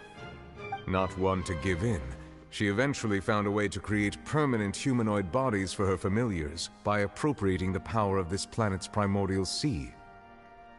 She poured primordial seawater into the Oceanids' blood vessels, creating humanoid mimics in the process. But if Fontainians were to ever come into direct contact with water from the primordial sea, the power within their bodies would escape these artificial restraints and return to the sea. As a result, their forms would collapse, and they would be reverted to their original forms as Oceanids. Of course, the Hydro Archon never received permission from the heavenly principles to create a new human race. And thus, the Hydro Archon and all of her creations came to shoulder the original sin of appropriating the power of the primordial sea. That is the true history of how the people of Fontaine first came into being. So we were all Oceanids before we turned into human beings? That's way too much information for me. I think I'm just going to pretend that I never heard a single thing. Wait, but if that's the truth, we can't let the Hydro Archon be sentenced to death. After all, her only sin was creating us. This really might be too much information for your regular Fontainian, but it does answer a lot of our questions. Alas, your hypothesis regarding the 3rd and 4th stone slates was inaccurate. The slates' respective positions are, in fact, correct. A key point of the visual on the third slate is how all the individuals depicted in the water are humans rather than Oceanids. They have not been dissolved, which implies that the water depicted in this slate is not water from the primordial sea. The nation of Fontaine is the nation of Hydro, as well as the nation of Trials and Justice. Instead of being the literal element, the water in the scene symbolizes judgment and justice. You may also recall Navia's experience. When she fell into the sea, her consciousness was surrounded by that of many others who intended to hold a trial to determine her fate. Therefore, the meaning of the third slate is that the people of Fontaine shall try the Hydro Archon at the Court of Justice. Yes, it refers to our present situation. I think I'm following now. So, what you're saying is, even though we decided to put on this trial to avoid fulfilling the prophecy, in truth, everything we've done has happened exactly as the prophecy foretold. So now, it seems, we're the ones making sure it comes true. What should we do? Huh. No matter what, the prophecy will be fulfilled. Is this what it feels like to be a prisoner of fate? If that's the case, does that mean the scene in the fourth slate will also be fulfilled soon? Traveler, I would like to point out another small fallacy in your deductions. About the fourth slate, you probably thought that the eruption of primordial seawater beneath the fortress of Meripede served as the surest sign that the prophecy was about to come to pass, yes? However, I believe that rather than being a sure sign, that eruption could in fact only be a small warning of something far worse to come. As for the root cause of the catastrophe, I believe you've already encountered it once before.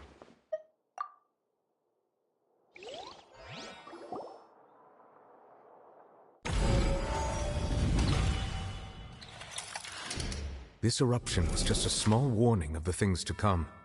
We must find the root cause of the disaster.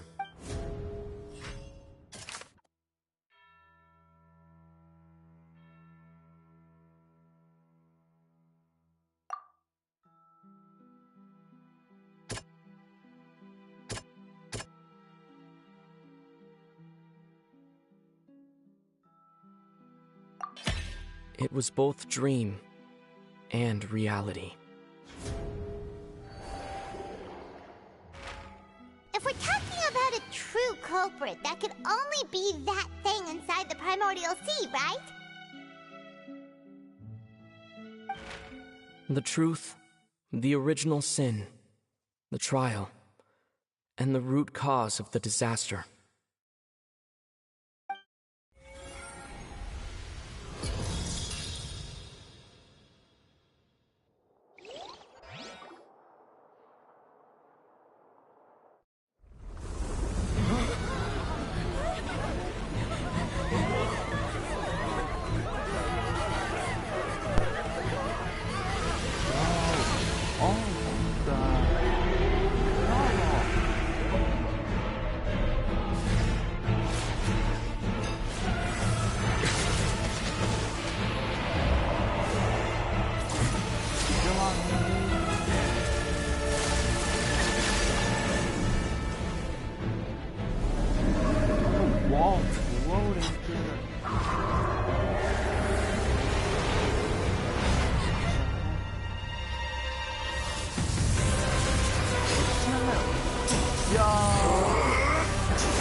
Only choice is to follow in, right?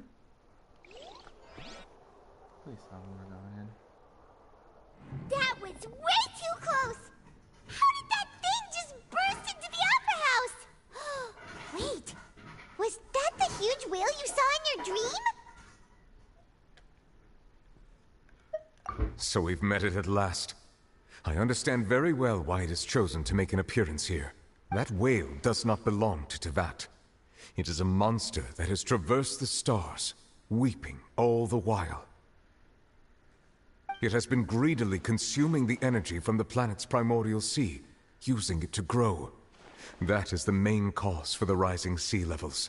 And once it has finished consuming all of the energy contained within the sea, its next step will be... You said that when the Hydro Archon first created Fontainians out of Oceanids, she filled their blood vessels with primordial seawater. Precisely. That whale finds the blood of Fontainians nigh impossible to resist. Therefore, when it left the primordial sea, it decided to make its next stop a packed opera house full of food. Food in the form of Fontainians. We just barely managed to push it back, right? In that case, won't it come back to target the people again once it's managed to recover its strength? That is correct. Indeed, it is more accurate to say that we should thank that Harbinger for buying us some time. Without him, the whale would have likely come onto land far sooner. From the way he looked, he must have been fighting the creature for quite a long time. That battle maniac. We've always known that he had a special connection with that whale, but we definitely didn't expect it to help us out like this. Anyway, now that we know that this whale is the actual cause of the disaster recorded in the prophecy, all we need to do to stop the prophecy would be to find a way to beat it up, right? It is too late. No. It had already absorbed too much of the primordial sea's energy before we could notice it. At this point, it has become practically integrated with the sea itself. Even if the entirety of Tevat were to be destroyed, it could still survive and swim off towards some other world. That's not something I will accept. We've already done everything we can, and we even found the true culprit. We've come so far. You can't just tell me that the last hurdle is some impossible foe. That's just not fair. Indeed. That's not how a grand performance should end. I'll fight it to the end. No matter what. So the prophecy will be fulfilled no matter what, huh? No. We're gonna stop it.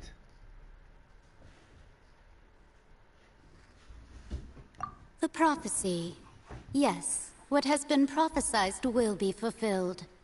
You may view such things as the history of the future.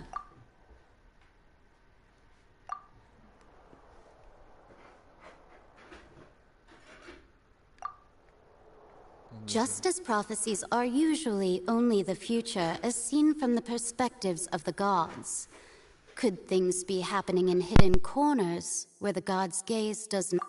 Ultimately, fate shall serve as your only guide, no matter what will happen in Tevat's future. All you need to do is to play your part.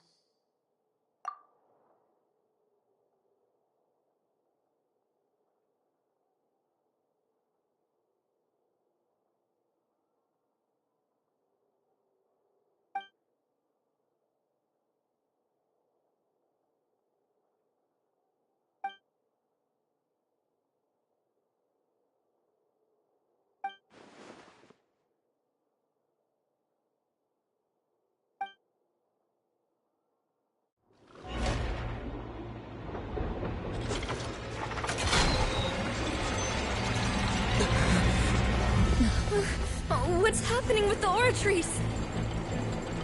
I believe it is preparing to carry out the death sentence.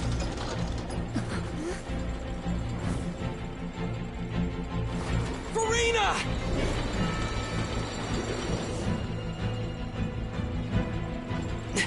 No, I still need answers.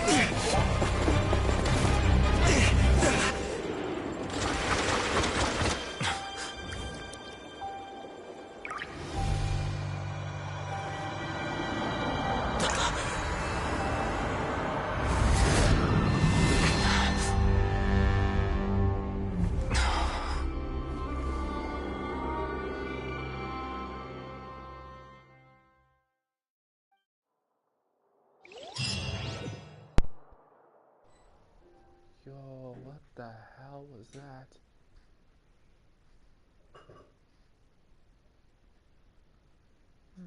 Maybe I do like Fontaine. It's all Focalor.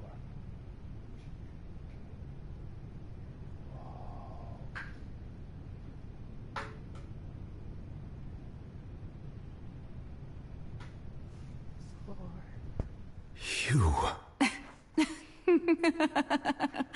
Sorry. That shocked expression on your face is just too amusing. I couldn't help myself. You are not Farina. Who are you? The sweet sound of bewilderment. Marvelous.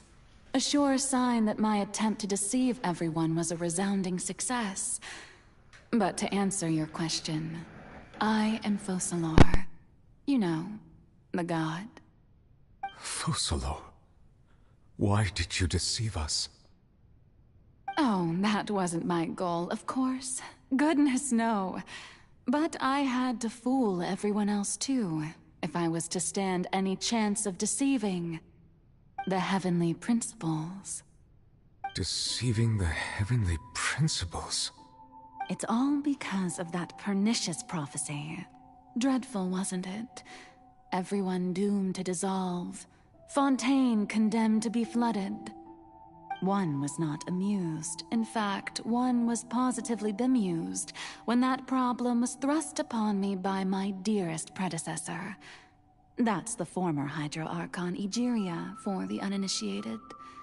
It hardly gets more disastrous than a preordained national catastrophe, now does it? She knew full well that the prophecy would surely come to pass. And as one of the seven, she also knew full well that one defies the heavenly principles at one's peril. So yes, as you have no doubt surmised, it was a rather impossible situation that I found myself in. I spent a terribly long time mulling it over, alone on the ocean floor. And I was almost growing barnacles by the time I finally realized there was only one possible solution to this confounding conundrum. I had to outwit the heavenly principles, allow the prophecy to be fulfilled, ostensibly at least, while saving everyone at the same time. I'm a genius, I know. I can only assume that's why Egeria chose me as her successor. Although, looking back now, it was hardly the inheritance one dreams of. Between the task of saving the nation, the quotidian duties of the Hydro Archon, and not to mention the original sin of creating a new race of humans, I dare say she left me quite a colossal mess to clean up. But one can only play the hand one is dealt. I did not choose this, any more than I chose to be one of her Oceanid familiars. So you were also once one of the Oceanids, transformed into a human by Egeria's hand? Yes, I was. I always dreamed of becoming human. And I still do, even now. In my eyes, to be human is to be part of the greatest opera ever known. After becoming a god, I separated my divinity from my body and spirit, leaving behind only a self that was as naive and bewildered as my past self on her first day as a human being. The me you see before you now is that divinity. And the human counterpart I left behind, I named Farina. She could feel joy, sorrow, and everything in between. She could be as vain and conceited, or as meek and vulnerable as she wished. Her strengths were of a kind only a human could possess, as were her shortcomings. But in my eyes, Farina's humanity was what made her perfect. She was perfectly human in every way. The person I always wanted to be. Anyway, so then I cursed her. All part of the plan, of course. The plan to deceive the heavenly principles. Do you still remember the final scene of the prophecy? The Hydra Archon alone, weeping on her throne. In order that the prophecy might appear fulfilled, I invited Furina to be an actress, to play the part of the Hydra Archon in the prophecy. Under the curse I placed on her, so long as I, Focalor's divinity, continued to exist, she could not die. But nor was she free to live her life in the pursuit of happiness. Instead, she was forced to take the stage in the opera house, to embrace the role of leading lady, to forever play the part of the god from the prophecy, all to create a deceitful appearance of that prophecy coming to pass. I suppose now you probably understand why your court is called the Opera Epiclese.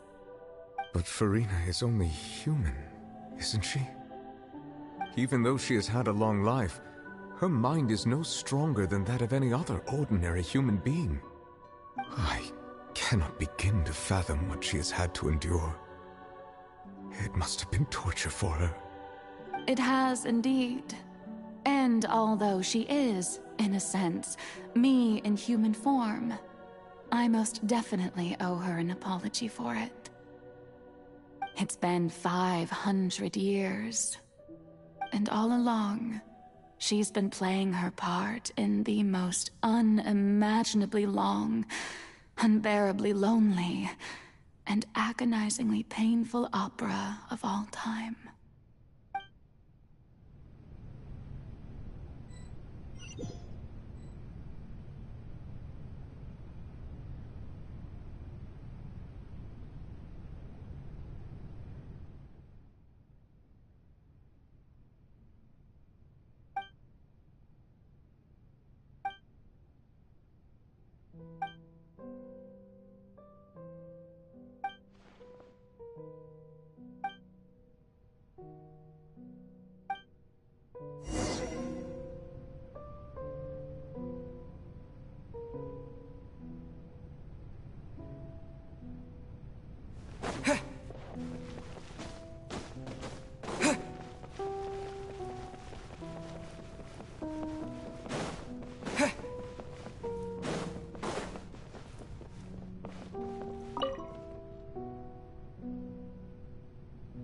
Oh, who permitted you to come onto the stage? Now, I understand your admiration for my august self, but I must ask you to keep to the rules. All right. It is not my intent to reprimand you. There is no need to state your name. Just be off with you. Do not distract me from my performance.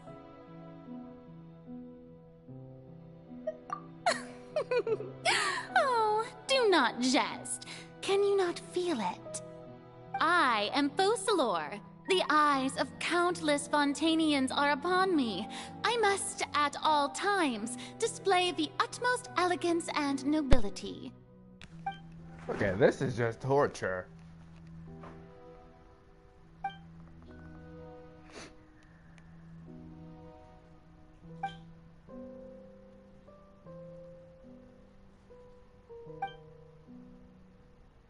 What is even going on right now? Turn the spotlights. Dear audience, the performance is experiencing a technical difficulty, Oh, but you've got to be why kidding not? me. I gotta The fight guards now? shall resolve it soon enough. Oh, I should have picked a better character than Zhao. No offense, buddy. Zhao's pretty great, but... I'm using the Fontaine now? Boring!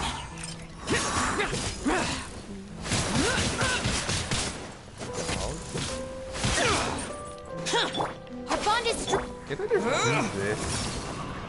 No, like... Okay. Disappear! Can't finish it. Worthless! Here!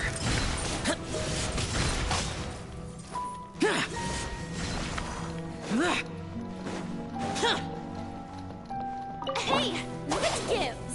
The audience is still watching me, you know. Guards? Wait, where are the guards? Guards!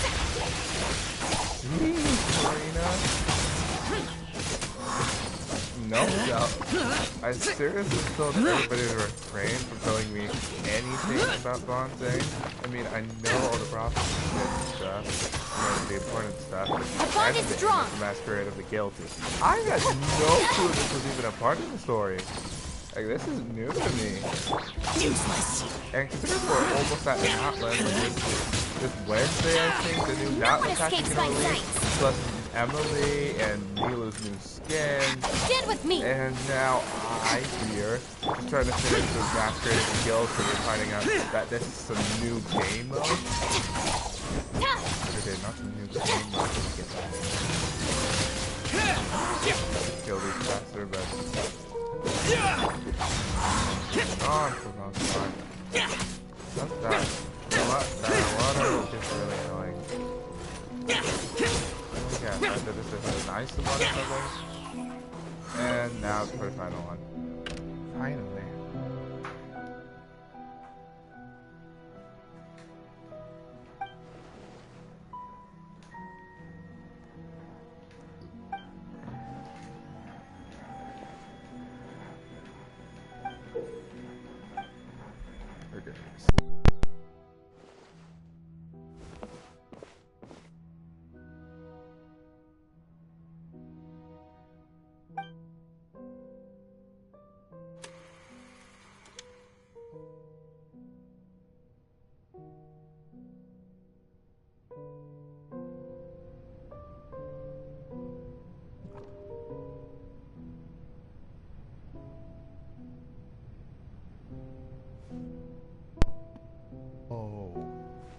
Yo, wait, I get that.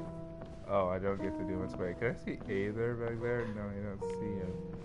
Okay, this is gonna be very interesting. Fontaine was more fun to be fed than I expected. Farina. Huh? Who's that? Who's calling? Are you? Be not nervous. Be not afraid. I am before you. Wait a moment. You're near me? How can this be?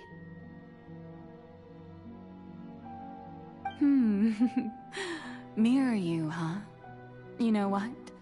That's not bad. Let's go with that. Mirror me. What do you wish to say? The prophecy. Have you heard? What prophecy? Oh, wait. I know. I think... I don't know why, but it's in my head somehow. The people will all be dissolved into the waters. Oh, very good. You know it well. What's going on? I can't seem to remember anything clearly. The only thing I know for sure is this prophecy. Will it really come to pass? Yes, it will. And that is why I've come to you. Disaster will come to Fontaine sooner or later. Things will develop just as the prophecy declared. There is no escaping it. But doesn't that mean everyone will die? I'm a Fontainian just like them. Will I dissolve too? Oh, don't worry. Magical meetings exist in this world precisely to give people a chance to turn things around. It is the reason why you met me today. I will tell you how to save everyone, but you may have to suffer somewhat. Oh, so there's still hope after all. Goodness, you frightened me. You spoke so much and with so much certainty. As for the suffering, well, I will admit that the first thing that came to mind was, why do I have to be the one to suffer? But if the prophecy will come true, I'll also die anyway, right? So if I've already met you as my magical meeting in this world, if there were scales, with all the people of Fontaine on one side and my pain on the other, is it not obvious where the scales should tilt? You truly are the perfect human, my ideal.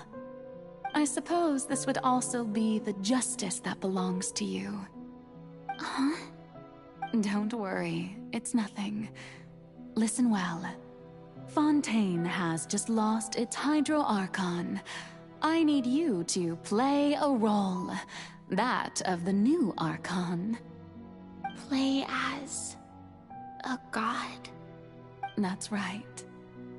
You must begin a never-ending masquerade. You must never let anyone suspect your identity. If you can keep it up, then I shall have my way of defying this prophecy. But should your identity be revealed, then all hope will be lost. But how will I do this? A human assuming the role of a god without being exposed. Don't worry. What you must do is not to turn yourself into a real god. You simply need to play the role of a god as humans imagine them to be. Being a human yourself, I'm sure you already know what such an entity would be like. Remember, your true challenge will not be pursuing divinity, but contending against humanity. I'm still not sure I understand, but I'll try. I'll try to do this. So, how long am I going to have to play this role? To accomplish this mission, you will have to stay on the stage for many, many years. You will endure and not grow old until your task ends. But I promise you, all will eventually end in a magnificent and dramatic trial, and everyone will be saved. A trial, huh? How exciting. I'll be looking forward to it.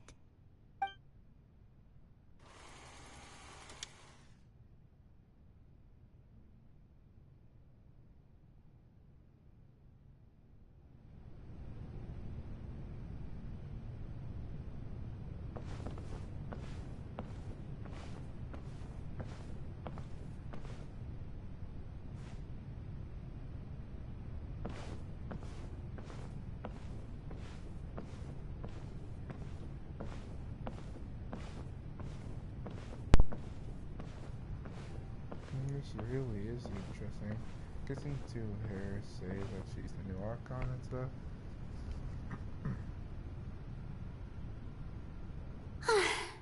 The Maison Cardinalise has announced my accession, but this is my first time facing the people. What should I say to most appear like a god? To be honest, I still don't know. Perhaps I should first try to act natural. Ladies and gentlemen, good evening, and welcome to the Opera Epiclese. I'm sure you've all heard about how I have taken on the role of Hydro Archon. Indeed, I am Verena de Fontaine, your new Archon. In truth, I know little about becoming a nation's new god, but it will be my honor to guide you all. As the god Focalor, the god of justice, I shall do all within my power to lead you into an age of fairness and justice. Once again, thank you all for coming. If you should have any questions or suggestions, please send them to the Maison Cardinalise. The future of Fontaine will require us to work together, after all. This should do it. I thought I might stammer, but thankfully, I was able to convey my thoughts just fine. Okay, and next. That's the new Hydro Archon. Is this some kind of joke by the Maison? I would have thought that a being that surpasses humanity would be a bit more assertive. Hey, did you hear that? She even told us to send her suggestions there at the end. Shouldn't gods be all-powerful? She's being so modest. What's the difference between her and an ordinary person, then? If you ask me, perhaps the succession didn't actually happen. She might just be a Maison-back puppet. Wait, what's going on? Why is everyone suspecting me of being a fake? Oh, this is bad. If I get exposed here, there'll be no saving the people from the prophecy.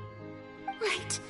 Mirmi said that I just need to play the role of a god as humans imagine them to be. Calm down, Furina. Think. What do the people want? How would they imagine a god to speak and act?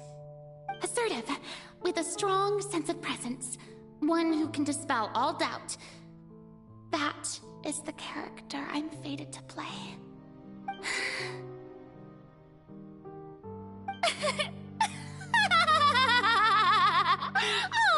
Oh, very good, my people.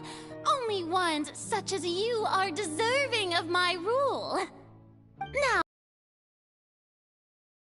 if some weak puppet come onto the stage and claim ownership of this opera house, would the children of Fontaine follow them? Well, it seems that you would all see right through them. Having passed my test, you are qualified to witness wondrous trials alongside my august self, here in this opera house.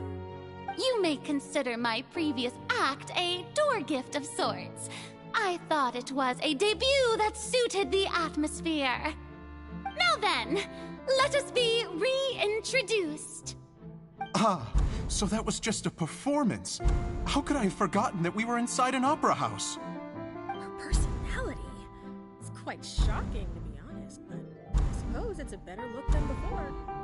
Such a fascinating and bold deity. How wonderful! Our future may yet be bright after all. It seems I've turned them around. Best follow this flow and restart my accession speech. My dear people, whether you acknowledge me or not, whether you trust me or nay, I say to you, keep faith in your ardor for justice. We have heard it said that this nation's sins can no longer be washed away. Well, I say that justice is most fragrant when it blooms amid sin. No, this won't work. They'll suspect me again. I must play the role that they want me to play. The scales of justice should not weigh heavy in the hands of its god. On one side, it must carry fairness and justice. And on the other, praise and applause. May law be the prayer on our lips. May judgment be our worship. Let us light the fires and drink to the future of Fontaine. There is no trouble in this world that justice cannot solve. All that is needed is for you, my people, to believe in it, heart and soul. So long as I, the Archon Focalor, stand within the Opera Epiclese, so long as I stand before the Oratrice, I shall even judge the gods of this world! Yes!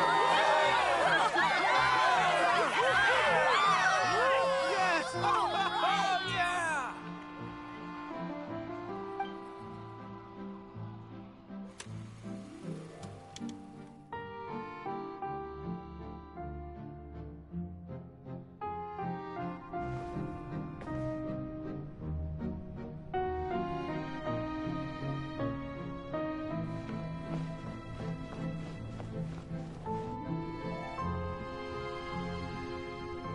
Lady Farina, here are today's case reports, as well as a summary of the follow-up for your perusal. Come now. Was I not just at the Opera House in person? Leave these kinds of things to Neuvillette. Besides, none of these trials were the one that I'm looking forward to the most. If I may be so impertinent, what kind of trial are you truly looking forward to? A magnificent, dramatic, and wondrous trial. A trial to end all things. How could you hope to understand? That's true. I fear I lack the ability to grasp your divine thought, Lady Archon. No need for fright, and do not take what I said before too seriously. Go now, do your duties. The trial I await. It will come one day.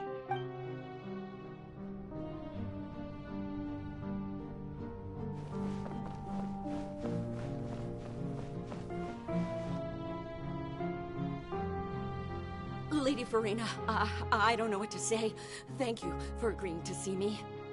No need to thank me. Or rather, thank your own sense of perseverance instead. Long have you stood in line to meet me, have you not?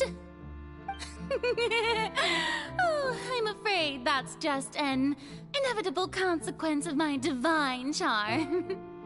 All right. Deoteria, is it? How is your son's illness? You remembered me, and you knew of my family, too. He is doing much better now. In fact, he is far more of an ardent believer than I. He was the one who forced me to seek an audience with you, and to bring your words back to him. Oh, good. Very good. If this should happen again in the future, please do not hesitate to come and tell me. Going down to citizens' homes every so often, while not usual practice, should serve as a fine change of pace. Ah, you're such a gentle and wise god. Thank you once again, on behalf of my son.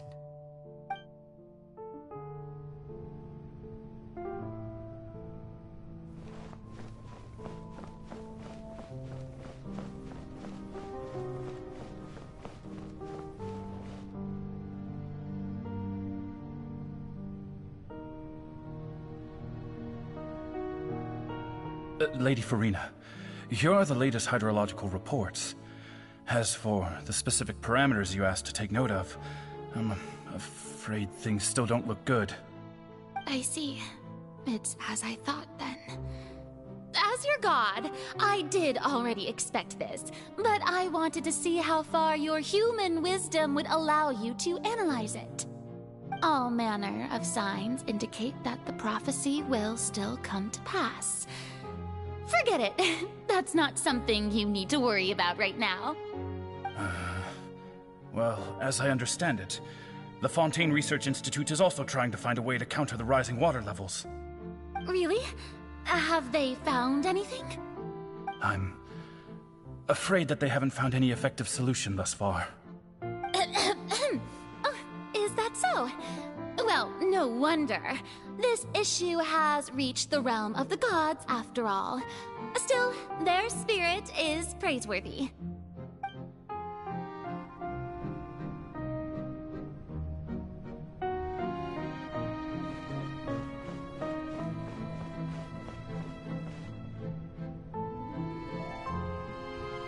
The day is finally over. I haven't had a moment to breathe this whole time. But it's good to see that everything's getting on track. There are no longer any voices of suspicion. Maybe this is fine. I just need to keep going, and everyone will be saved. All right, Farina, don't think too hard about this. You need rest. Tomorrow's a new day.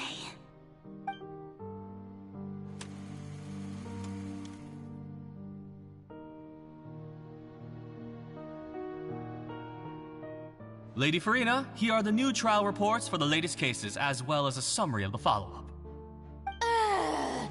There'll be no need for that. I've seen them already. There's no need to go back over scenes I've witnessed in person before. Lady Farina, I've waited so long for this chance to see you in this manner. Indeed, my dear, loyal citizen. This joyous moment is an honor for us both.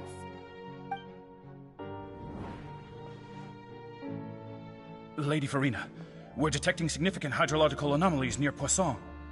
Understood. Keep monitoring. Keep me informed should anything come up at the Institute.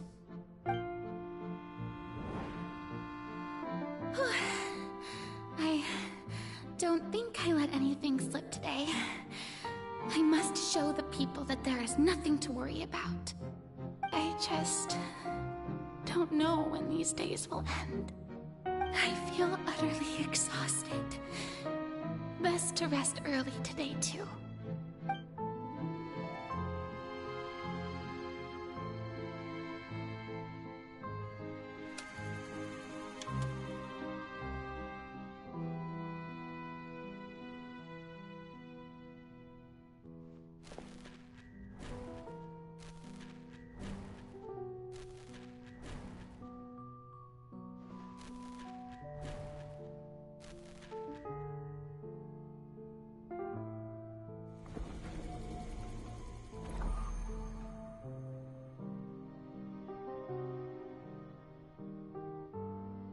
Lady Farina, it's like a dream being able to speak with you up close like this. I've heard that the first member of our family who was honored to receive an audience with you was Madame Dioteria, almost 20 generations ago. And what a fine family yours is indeed. It brings me great joy to meet such a faithful believer, a descendant of a line most ardent. Surely you exaggerate, Lady Farina. My lady? What is it, good citizen? Are you crying? Uh-huh. Really now? I didn't even notice. This must be the overflow of hydro from my person. Well, can't quite help being the god whose dominion is the waters, can I? No wonder. No wonder. A manifestation of your power, then. Oh, Archon, I am honored to have witnessed it. Honored indeed.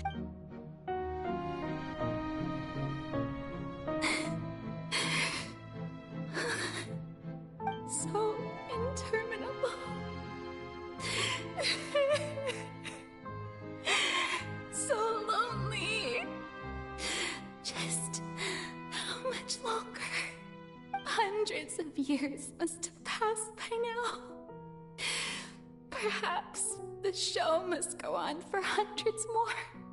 I never imagined that it would hurt so much. Have I reached my limit?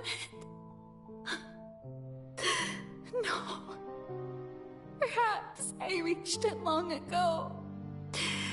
Today I didn't even notice my own tears.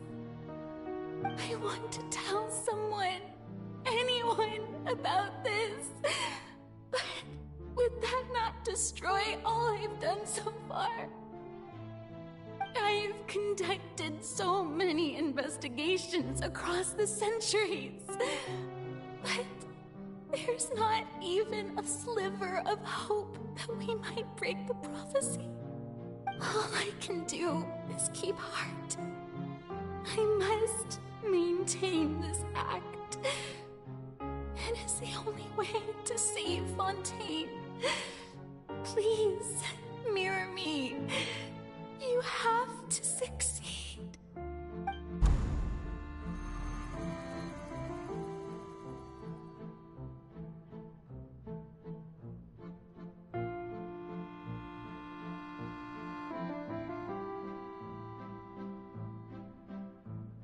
Farina, you don't have to shoulder this burden alone.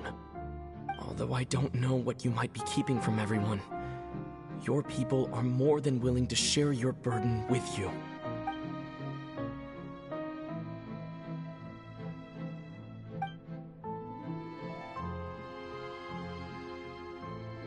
Share my burden.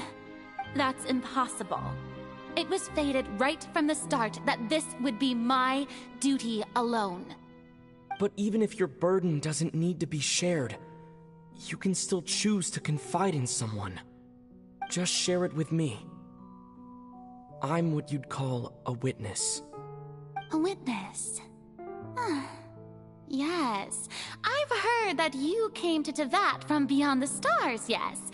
In other words, you never belonged here. And if Tevat is, in its entirety, a show on a stage, then you're just a spectator, aren't you? If that's the case... He's right. I could confide in him, couldn't I? But if things don't play out as expected, the people of Fontaine will be the ones to pay the price. No, Farina. You shouldn't be selfish. But what if it's really alright? Farina, you've worked so hard for so long. Surely it would be okay to put yourself first for once. Just this once. Is it such an outrageous thing to do anyway? To find someone in whom you can confide your frustrations and sorrows? Surely it could not hurt. If you let this opportunity slip through your fingers, it might never come by again. Think about it long and hard.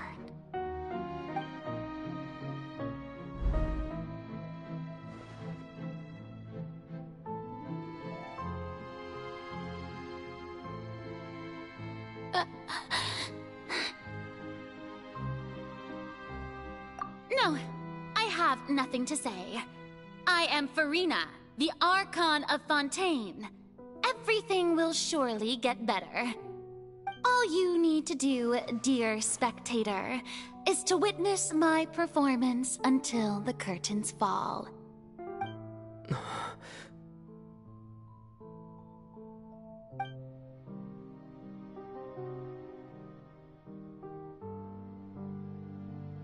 Fine.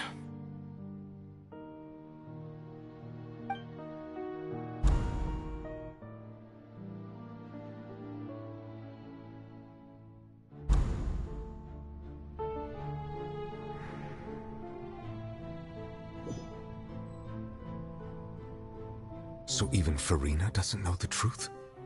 You've never once let her in on the full plan? Yes, it had to be done. To deceive the heavenly principles, you must first deceive yourself. She did very well. If she had let her resolve falter even once in these 5 centuries, Fontaine would have been doomed to the most tragic fate. It seems that trusting humanity was the right decision after all. I believe that I understand how your deception works, but that is only half the truth, is it not? How would you build on this foundation to save the people of Fontaine? That is the most important thing. Ah, good. Of course, the Iudex of Fontaine has pinpointed the crux of the issue. I'm sure you've long sensed that the Oratrice is no simple machine, yes? I've always suspected that it had its own consciousness, and Linny did mention that he heard. It now seems that that person was you, hidden within the machine all along. Am I right? And then I became one with the Oratrice, taking Fontaine's gnosis with me. Yes, it would seem so, wouldn't it? Alas, your understanding of this device still lacks sufficient depth. In truth, it is no enactor of justice. It is, in fact, a device created to kill the god of justice. I beg your pardon? Oh, have it. And to be more precise, not only will the Oratrice take down the God of Justice, it will also take down the divine throne upon which she has been placed. I mean, did you think I would be the sort to enjoy peaceful repose while Farina suffered? My work over these last 500 years has been to constantly accumulate indemnitium within the Oratrice. But really, some have already discovered that only a small fraction of the energy was ever used to provide power to Fontaine. The vast majority had to be accumulated to enact this death sentence. It was all a part of your plan, then? Both the trial and the sentence? Indeed. This power, accrued over 5 centuries, could have sustained Fontainians for millennia, had it only been used for that purpose. Almost all of it has now been stored within the Oratrice. But only power of this magnitude could hope to destroy the Hydro Archon's divine throne, shaking the rules established by Celestia, and breaking through the institution that is the Seven. So the Oratrice's call for death was for neither Farina nor Focalor, but for the Hydro Archon. The destruction of that divine throne.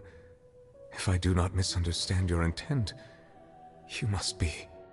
returning what's rightfully yours to you, of course. In other words, this was all done to return the authority of the Hydro Archon to the Hydro Dragon of this planet. But...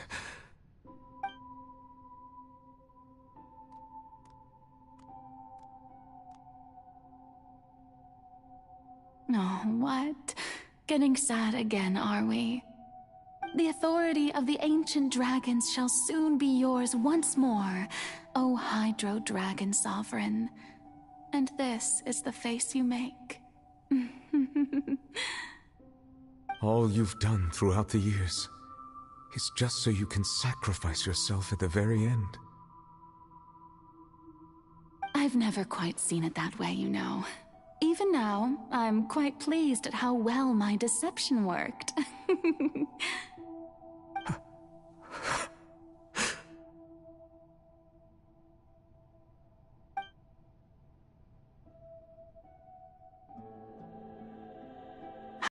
Had it been within my rights, I would have loved to judge the heavenly principles themselves. Were they not guilty of essentially the same crime? Egeria stole the power of the primordial sea, and the heavenly principles stole the power you ancient dragons possessed. I, for my part, am the god of justice. And is it not just that your original powers should be returned to you? Speaking of justice, I have always believed that justice lies in the process of pursuing human existence itself. So, if the theft of the primordial sea's might was Fontaine's original sin, then, leaving matters of procedural right and wrong aside, the descent of the Fontainians as humans and their right to exist in this world would be Fontaine's original justice. In other words, existence was Egeria's justice, and to me, justice is the continuation of that existence. Defying the prophecy and ensuring that Fontaine's people shall live on, that should be the justice enthroned over all others. At this point, we, whether it be myself or all other Fontainians, have shouldered the burden of this sin for far too long.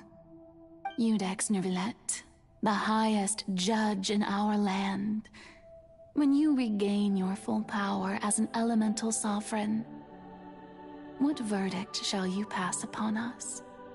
So when I was invited to the court of Fontaine to serve as Iudex, I see now that that was your idea too.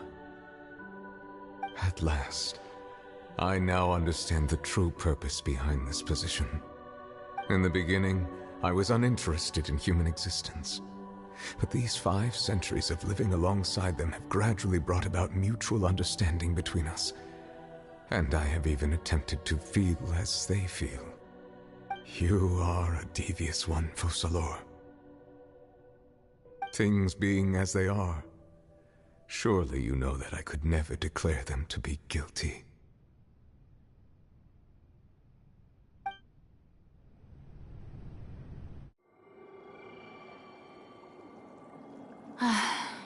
The hour of my execution is almost here. For the sinner, the curtain call has come. I know I may not sound it, but faced with death, I find myself a little afraid. Perhaps this is one thing both gods and humans have in common.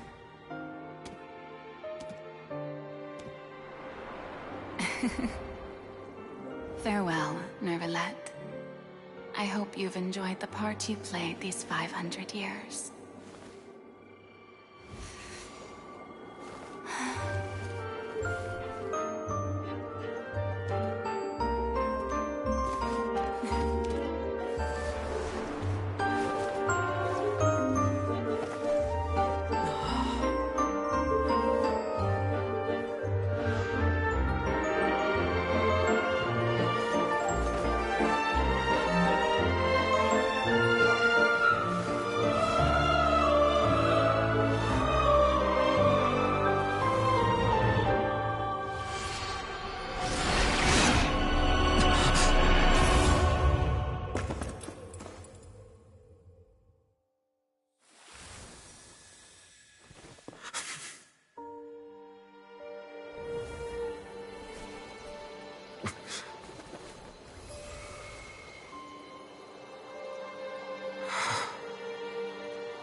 I, Iudex Nervalette, hereby declare,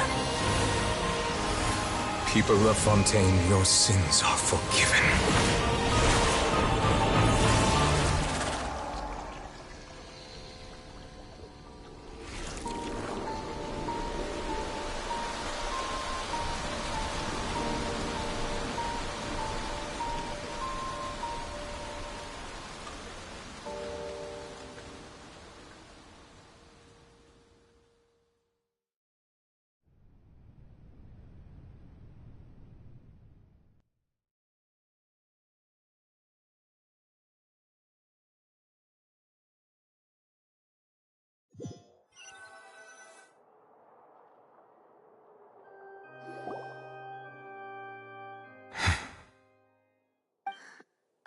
What just happened? Has the death sentence been carried out? Was that bright light some sort of misdirection? I have a feeling that something huge just happened. But since we're all still alive and haven't been dissolved, I assume whatever happened was good for us. It's time to end this. We must mete out punishment to that beast. Didn't you say just a moment ago that it can't be defeated? I have gained the strength sufficient to deal with it. Through certain means, I now have the ability to separate the power of the Primordial Sea from that creature. We should seize the opportunity to pursue our quarry. Traveler, now that the oratories can no longer function, I require an executor to help me mete out justice. The root of the calamities befalling Fontaine, the beast that enacts the prophecy. Its name is the all-devouring narwhal. Come with me, traveler. The hour of execution has come. Oh, heck yeah. That part was seriously just crazy that we're gonna put the narwhal. I really am glad that I did this part of Fontaine by myself. I would have missed a lot. I might still finish this for Wednesday, so it's like a bit of that.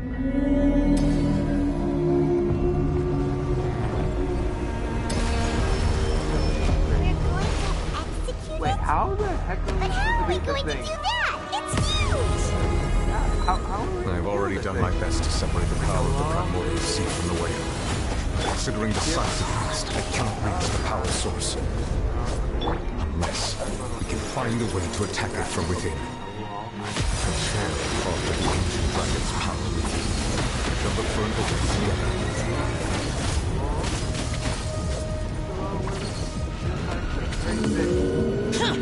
Okay, I can feel the sorrow turning into hostility.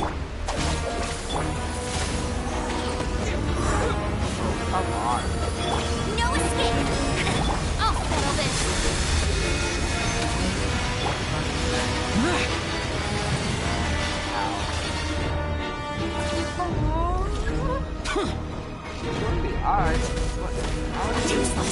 The all-devouring narwhal cannot resist its instinct to devour. Continue to trigger its hostility. A chance will present itself.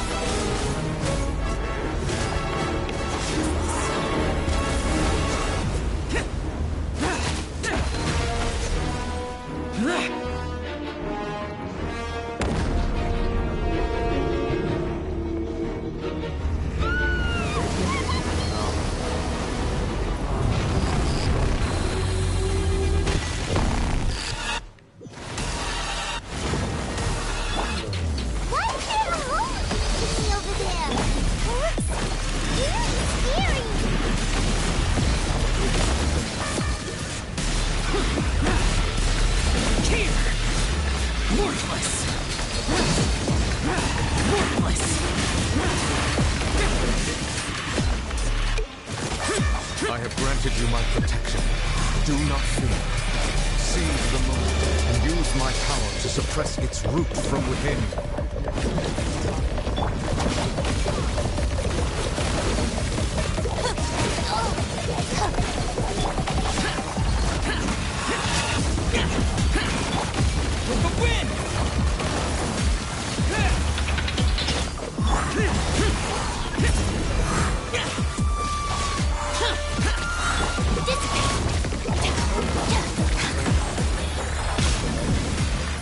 Manifest the authority of the ancient dragons.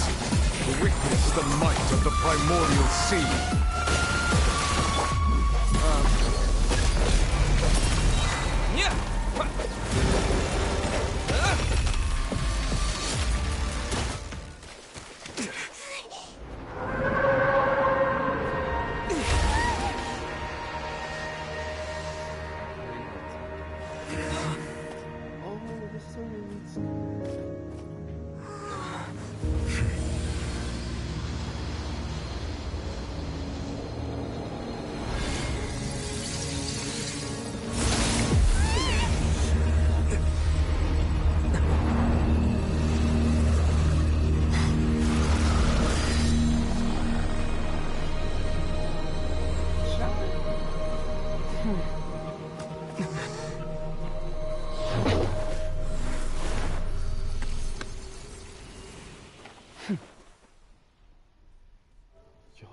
Sorry, but I had to take a screenshot. I'm gonna use it as my wall.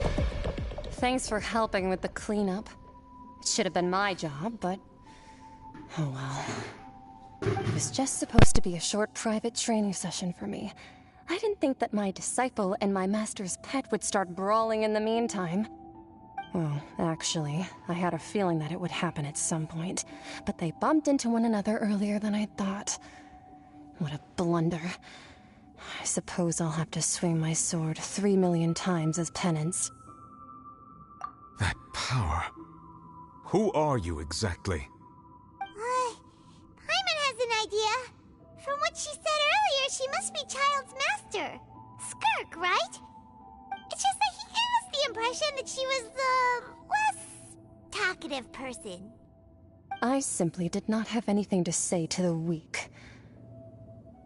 But you, on the other hand, managed to defeat the all-devouring narwhal without using power from beyond this world. So you may speak to me as equals. I have to agree. It's a strange use of a planet's primordial waters just to raise an all-devouring narwhal. That kind of power is wasted on it. It's not cooperative. It eats too much. And I have more important things to do with my time than pet sitting. The only thing that creature has going for it is its looks. All in all, it fails as a pet. Miss Skirk? I think you might have missed the point. The point being? Well, being that this pet almost destroyed an entire nation. So what sort of person is your master? Well, Child's master's master. Wait, is that right? Oh, right. So you don't know him. Sorry, I assumed you did. His name is Sertologi. Huh? I am unfamiliar with that name. Huh. So Master isn't sufficiently famous. How should I describe him then? Have you heard of the name The Fowl? The Fowl? Still nothing? Well, how about the Visionary? Vetterfulnir then? Or Gold Rhine-daughter? Ooh, that one we've heard! Rhine-daughter's part of the Hexen Circle. She's Albedo's mom, right? Oh, so you do know that name. To be honest, I also heard all of those names and titles from my master. I don't actually know them either. But I suppose you understand now, yes? My master is likely a similar sort to Rhine-daughter.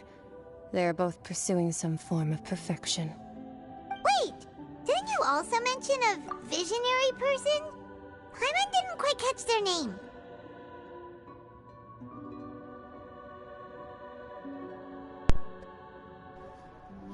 Yo, sorry guys, gotta do something real quick.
Actually, never mind that. I believe it expedient to inform you that the all-devouring narwhal used up nearly all its strength fighting you. Such roiling hydro energies will prove difficult for the planet's deep seas to digest. As such, the Fontaine back on the surface has most likely been thrown into chaos. In other words, the prophecy that you've been fretting over should now be in full swing. What?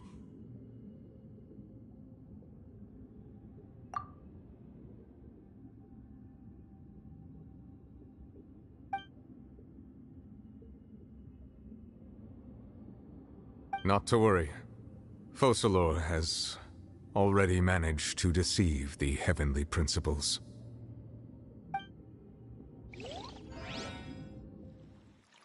In the end, the people will all be dissolved into the waters, and only Farina will remain, weeping on her throne.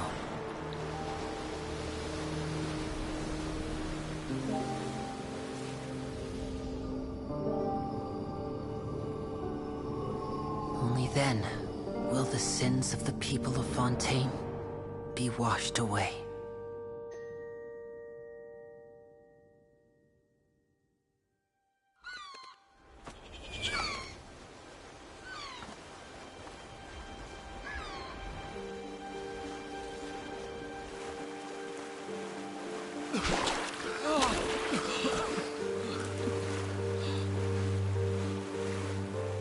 Hey! Help! Over here!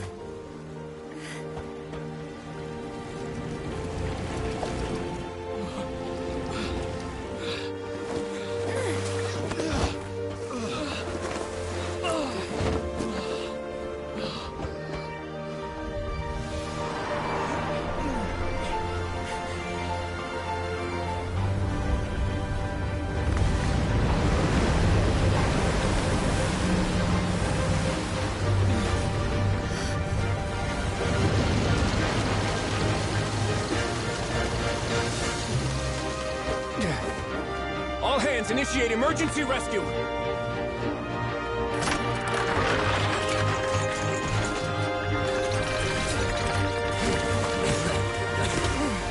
Hurry!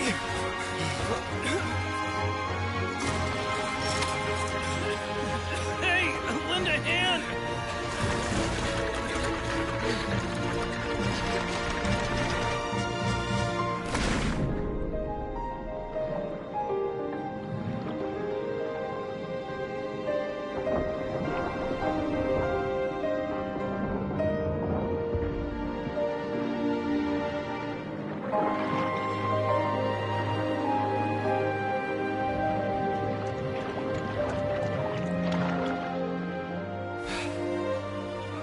Look!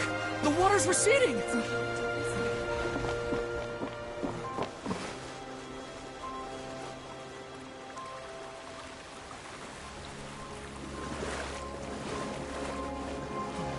It's a miracle! Water's receding. We didn't dissolve.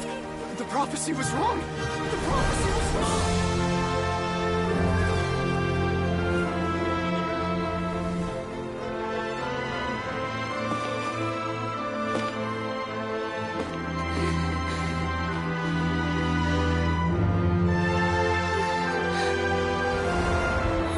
Are you right? We're saved. The prophecy was wrong.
Huh.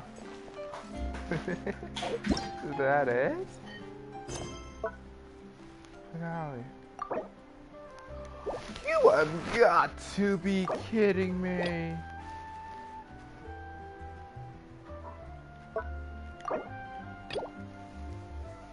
Because of that, this is insane. Why every time that I'm doing Archon quest, another quest stops me from doing this shit. Like, really? Why is Charlotte so important, and why does it matter? Can't I just abandon the quest? I mean, it's a damn story quest. Really a way to ruin my stream. The end of it, or that it's supposed to be. Now it's gonna be even longer to waiting to the finale. It's crazy. I mean, Nuvi going all around. Why do we have to talk to? This is Nuvi, that story quest, ain't it? Is that why we need to?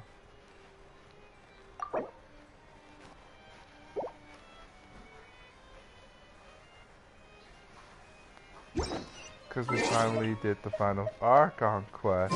I unlocked Nuvi, that story quest? Have I? No, but I didn't use a key yet. So why the f do I have to do this? Of course. Shadow!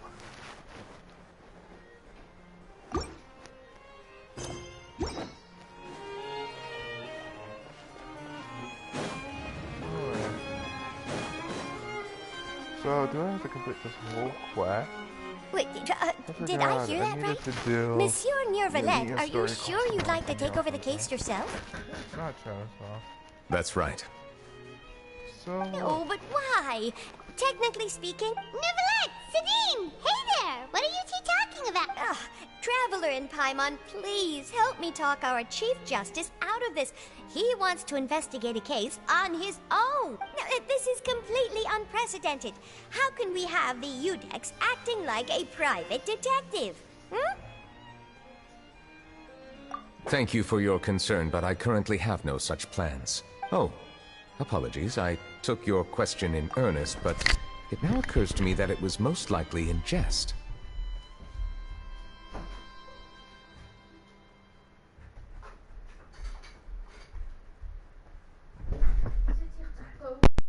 So, what is it exactly?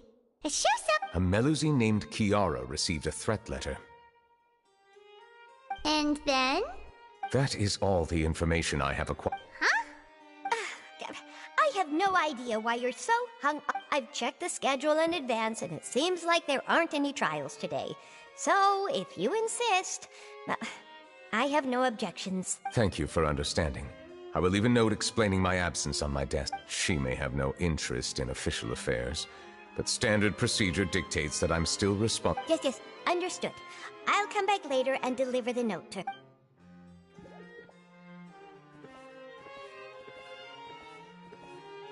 Judging from Sadine's reaction, it must be pretty rare for you to invent. I cannot tell you just yet. There could be complicated conflicts of interest behind all this, so I must eliminate all risks in advance. Come on, stop being so secretive. We still have no... It is not my intention to keep you in the dark, but I need some time to revisit those memories and collect my thoughts. Long story short, a little more than 400 years ago, I became the Udex of Fontaine and initiated a series of institutional reforms. There were few people I could trust, but I had two subordinates who were exceptionally trustworthy and capable. Carol, a Melusine, and Vautrin, leader of the Special Security and They must have been amazing people to receive such high praise from you. Indeed. Unfortunately, I wasn't able to protect them. The reforms damaged the interests of some, and the more conservative faction took advantage of Carol's identity to instigate political unrest. Ultimately, they wanted me to yield more of my power. The incident resulted in Carol taking her own life, and Vautrin being exiled.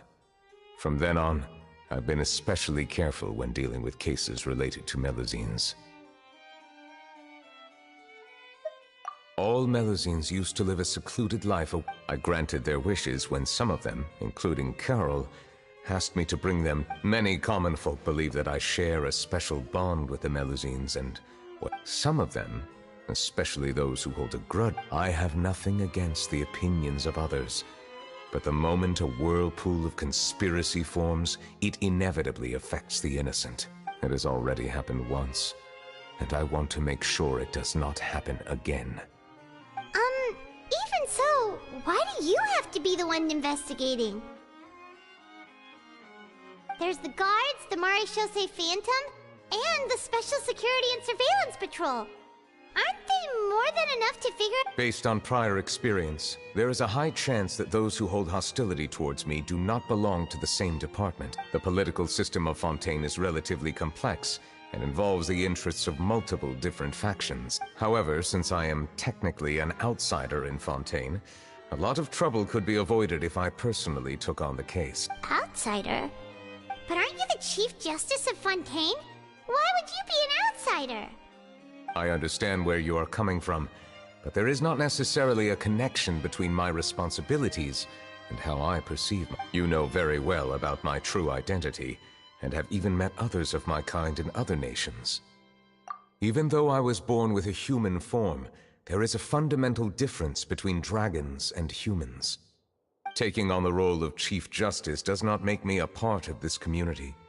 In fact, the status I was granted has prevented me from forming deeper bonds with others. I have lived in Fontaine for a long time, but I do not belong here. That is why I call myself an outsider, a fish out of water. Yeah, we have nothing to do with all those organizations anyway. So how about we come with you on your investigation? Let's team up and round up all the bad guys lurking in the dark. That does not sound like a bad idea. I rarely investigate cases on my own, but with professionals like you around, I'm sure it will go a lot smoother. Oh, Paimon's starting to get a little embarrassed. Just leave it to us. I will write my note of absence right away. Let us depart together once I'm done.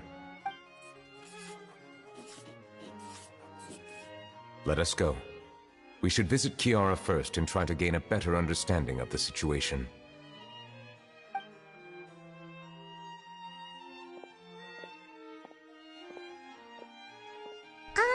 So Neuvillette feels like he doesn't truly belong here in Fontaine, but is that really true? Paimon feels like he has a kinda skewed perspective on a lot of things. Anyway, let's catch up with him first.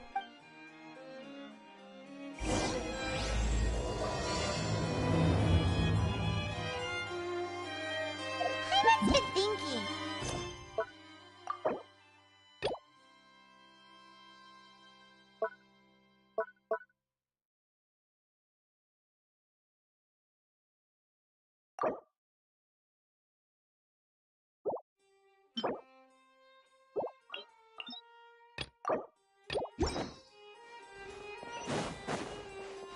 But since you're the Hydro Dragon, would a dragon out of water suit you better?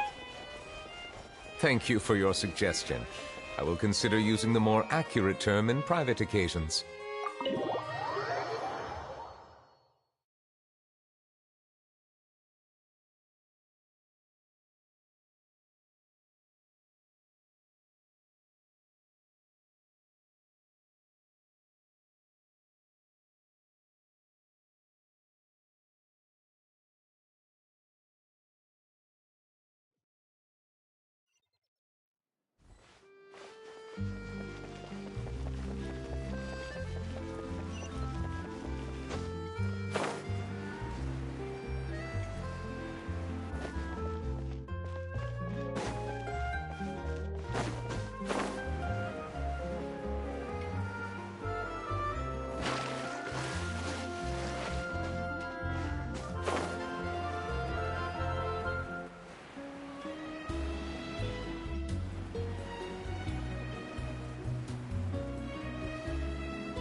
The leather's...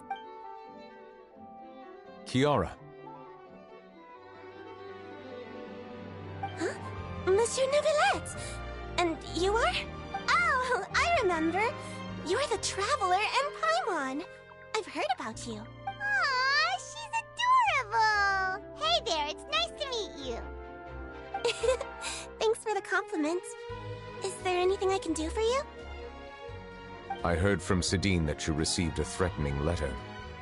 A threatening letter? Oh, right! I remember now. The letter fell through the crack in my door as I was heading out this morning. It said something about catching me, so I thought someone wanted to play hide and seek. But Sidine told me it was a threatening letter, and that I could be in danger. But that's not gonna happen with everyone looking after me, right?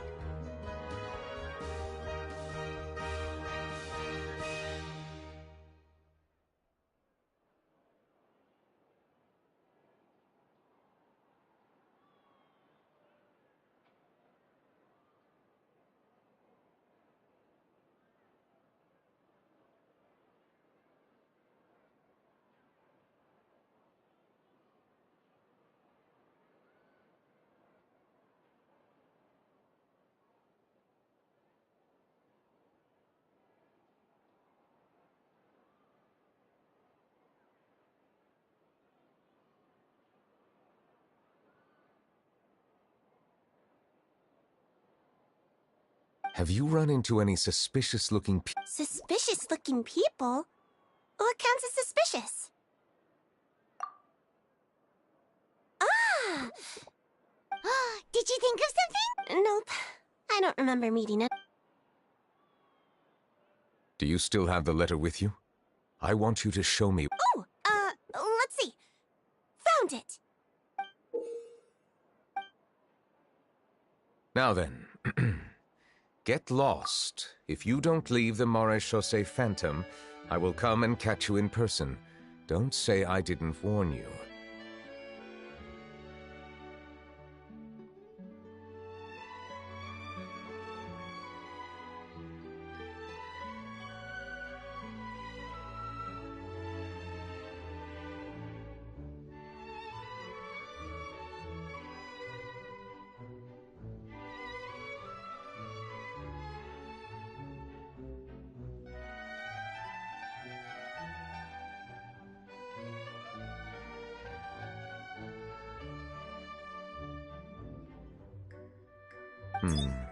A simple threat.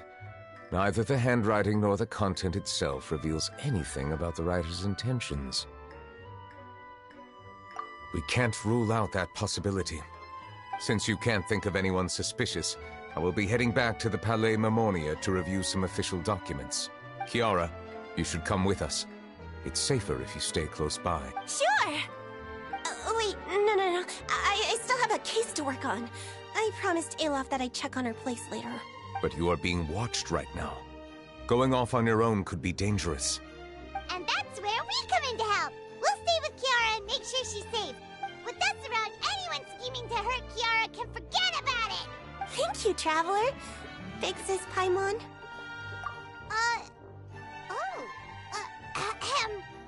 Don't worry, your Big Sis Paimon is super strong. All right, let us go our separate ways for now. Please take care of Kiara.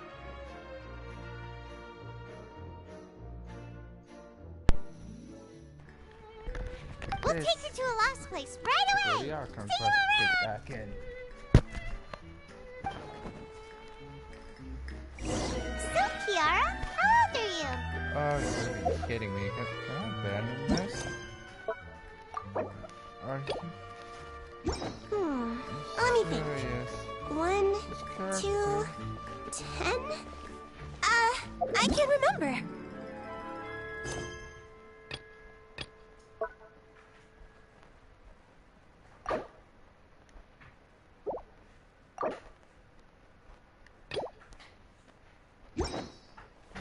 But I remember coming to the court of Fontaine with Carol and Neuvillette. That must have been a long time ago. Carol? Didn't Neuvillette mention her just now? That was more than 400 years ago. Why would Paimon be a big sister to you?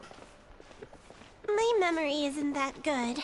But Carol told me I could address others based on how I feel about them. Paimon feels a lot more grown up than me, so you're a big sis. Huh. Paimon sees. Hey, Traveler, did you hear that?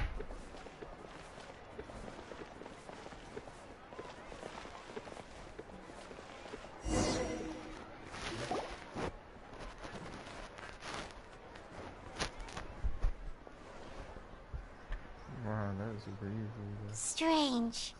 Paimon felt like someone was following us. Pilaf! Kiara, you're here. Huh?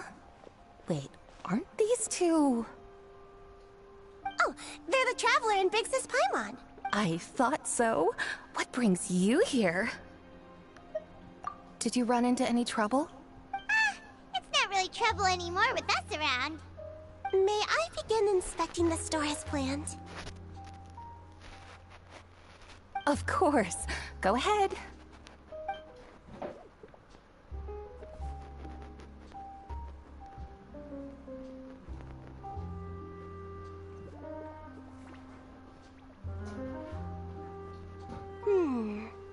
No hazards detected. You've cleared the inspection. Seems like the criminal from that case last month never set foot in here at all. That was quick. What were you inspecting? I took a look around the shop. Neuvillette says that us Melazines have special eyes that can see things people can't. Things like bloodstains. No matter how hard you try to clean them up, we Melazines can see their residual stains for some time. Pretty cool, huh? All right. Now that you're done inspecting, can we have a chat? Hear me out. I'm planning to release an outfit for children next month and wanted to hire you as my model. Is that okay with you? Of course! Is there anything I need to do? Please wait a moment while I take your measurements. The sample should be a perfect fit. Seems like they get along really well. Huh? What are you looking at? Is there really someone watching us? Shh.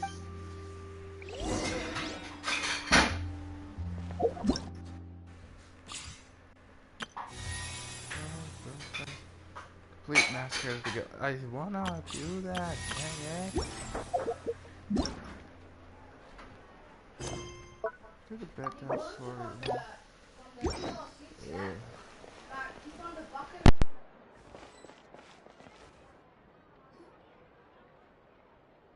Strange. Why isn't he back yet? Gotcha!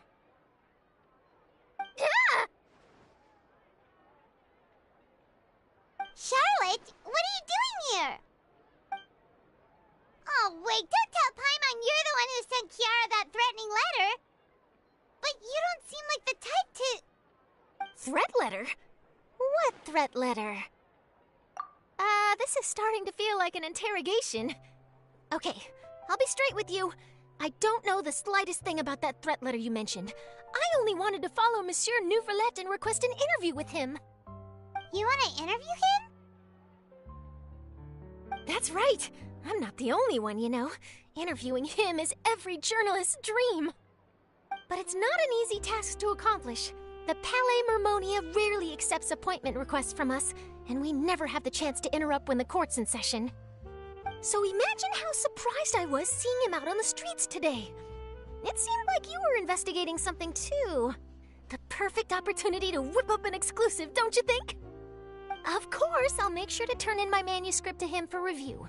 I have my principles, and I'd never publish an article without the consent of all parties involved.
Yeah, we're doing a secret investigation that can't be made public knowledge.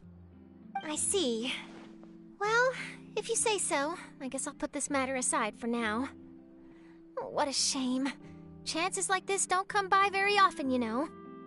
In exchange, could you tell me what the threat letter is about? I swear I won't tell. All right, then.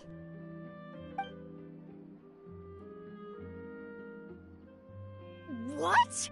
Someone's targeting a cute little Melazine? Shh, not so loud. It just so happens that I did an interview with Kiara. Last month, in fact. It was well received by our readers, so I was planning to continue the series. And now someone's coming after her? I'll ask my colleagues about it. Who knows? We might find something. And don't worry, I know what I'm doing. This secret's safe with me. But I gotta warn you, even if I keep my lips sealed, others will know eventually. Why? People care a great deal about Monsieur Neuvrelet's each and every move. Some may have already realized that something was up. Besides, the case involves Melazines, so... Anyway, I'll get going now. Watch yourselves, all right? Well, that was a nice chat. Let's head back and check on Kiara.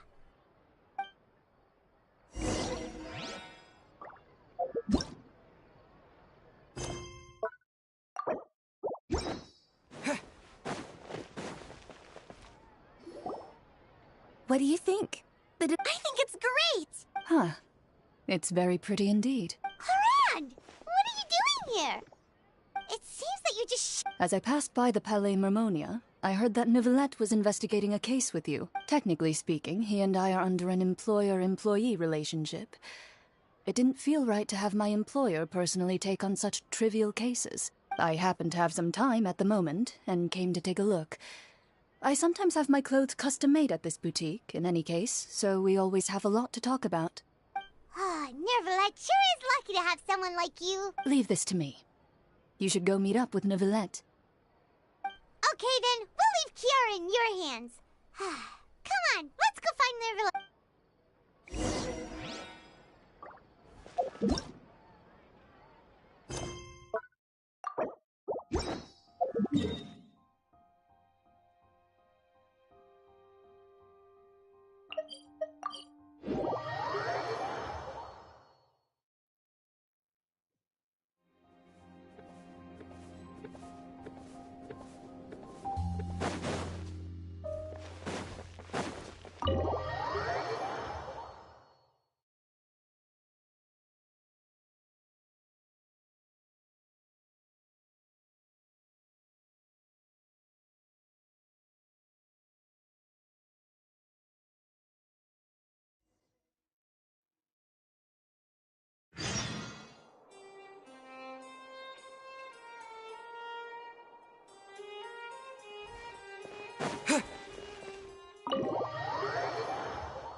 The finale. I can finally do the finale. So I will do Lenny's and Nuvi's story class in another stream. Also, the bedtime story I will be doing. I think I might record it as a video, and if I can't, I'll just do another stream on that one too. What is that? On the water? Where is that? Again, this is the final finale of Fontaine. For real? Room. That's, well, the background noise. If the noise starts here.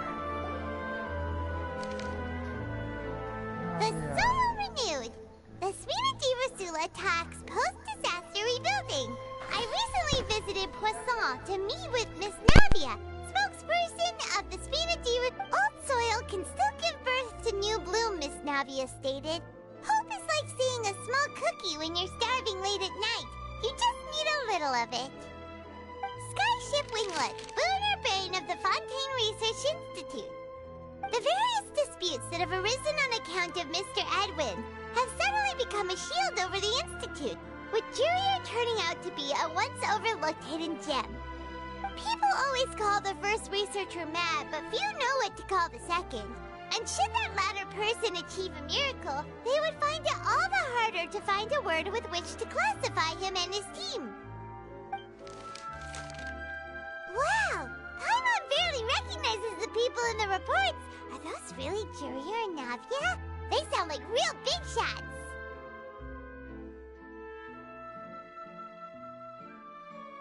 What do you think? Pretty enthralling, huh? The Steambird's idea was pretty simple. With the disaster just having passed, we would print a free edition packed to the margins with good news to calm people down. The value for these big scoops lies in their inevitable follow-ups. We'll publish further reports and go into the stories behind those people. Edwin's assistant, Jurier, created a true flying ship, while Navia is leading people in the reconstruction of their home. I'm sure that these stories could draw even your well-traveled eye. Paimon's curious too! Wait a minute. Didn't we watch everything happen from start to finish? What's there to be curious about? And that's exactly why I'd like you to come conduct interviews with me. You're the best incubators of news, if you haven't noticed. And also, with you around, I'm sure I'll get to see that Duke. Are you sure? Hasn't he turned you down several times already? Oh, this time will be different. Come on, let's head to Poisson first, and then make a trip to the fortress. There are some things you'll only know when you get there.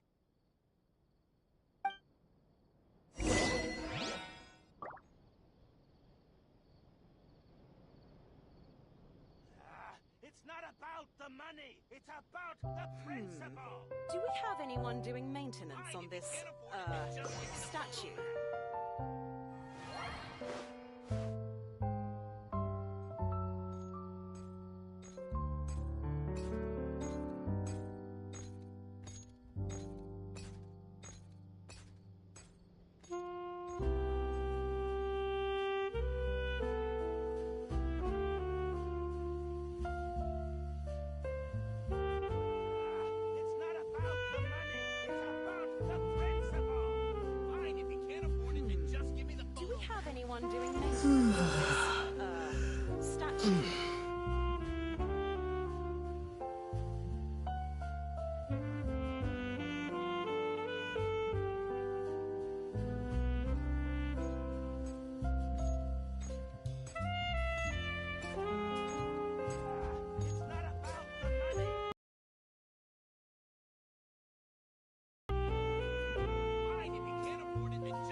Doing maintenance on this, statue.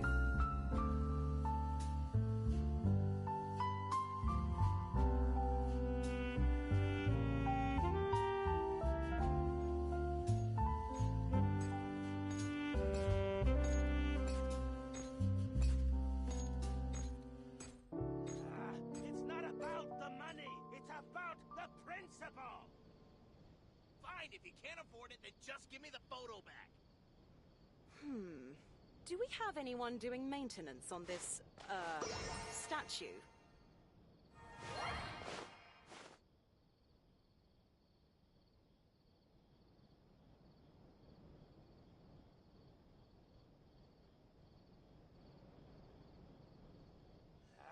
It's not fine, about if you can't the money. It, then just give me the photo back. Principle.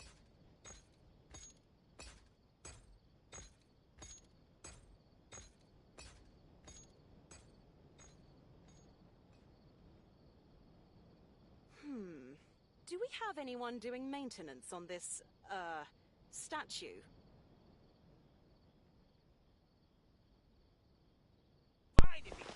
What even is the finale of Fontaine about? I don't think the only... Well, so it's not the interlude chapter, so I guess it'll make it interesting. But from Tom, that is All the way there. What am I good?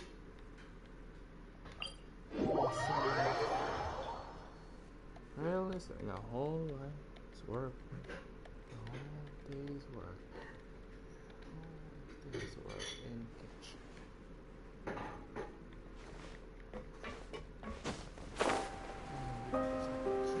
Zhao to help me. What if I have Amber in there, but I don't really use them? Yeah, I'm the Harbinger. Navia! Oh, it's you. What brings you all here? Hey, we're just having a look around. Well, I thought I was just ignoring him. I'm here to update myself on how things are going here. Oh, the Fatui are here too! Let me introduce you. This is Mr. Garunt Snezhevich. He represented the Knave in sending us a large amount of supplies, and is helping with our work. Our residents are hard at work as well. Thanks to everyone, work is progressing nicely. We've lost a lot of people, but we're moving forward. That will have to be enough. Hello, Miss Charlotte. I'm a big fan of yours. I especially like that article you wrote last year about Fontaine's stray cats. But if you don't mind, could you not emphasize our role too much in your report? It's not charity we're doing here. We just happen to share the same interests as the Spina. I get where you're coming from. I'll keep it as simple as possible. Or would you be willing to feature as friendly neighbors? That would be fine. Thanks. Oh, you're back too. How are things? We finished laying down the construction materials. It'll be another hour before the workers are able to go over there. Huh? You're here too, Clorand? Well, her reputation's greatly risen after that whole duel business with Miss Farina. So she's here in Poisson to wait out the heat. All right. She really came here to help me out. There's too much to consider in the reconstruction of Poisson. The Spina has need of more decision-makers. I do already happen to be connected to Mr. Callis. Oh, wait just a moment. Do you mind me asking a few questions? You know, about how you felt before the duel, about what it was like facing down a god. There's lots of exciting material there, I bet. Forget it. I'm sure you can find a better theme than that, Miss Charlotte. I see you're the same as always. Couldn't you do me a favor, for Navia's sake? Well, if we're talking about doing things for my sake, you might as well just take a few more photos of me. Or of the Traveler. It's better than wasting time persuading Clorand, at any rate. Of course I will. I'm not gonna let him off that easy. All right, then everyone who wants to be in the photo, gather up. And smile!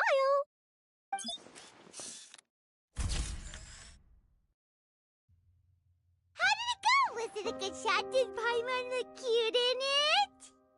Not bad. Your addition really helped the composition of the picture. All right, hang on a moment. Let me snap a few more shots.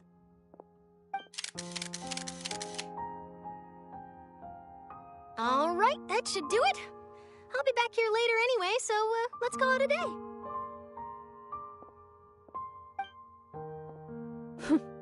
You're very quick. Speed is of the essence when it comes to the news, and freshness is the key. Also, not to brag, but I'm pretty good at building connections. Who knows? I might eventually get that interview with you after all, Miss Clorand. Wow, you really do have that never say die spirit. I'm impressed. I'll hazard a guess that this is how you got that interview at the Fortress of Meripede. Whoa, you're well informed. Let me make a guess too. I asked Sijuin, who told Monsieur Nervillette, and he told you, right? That's a very complete information chain. In truth, all Monsieur Nervillette asked me was, when did the fortress become so friendly towards the media? I told him that it was best not to speak too soon.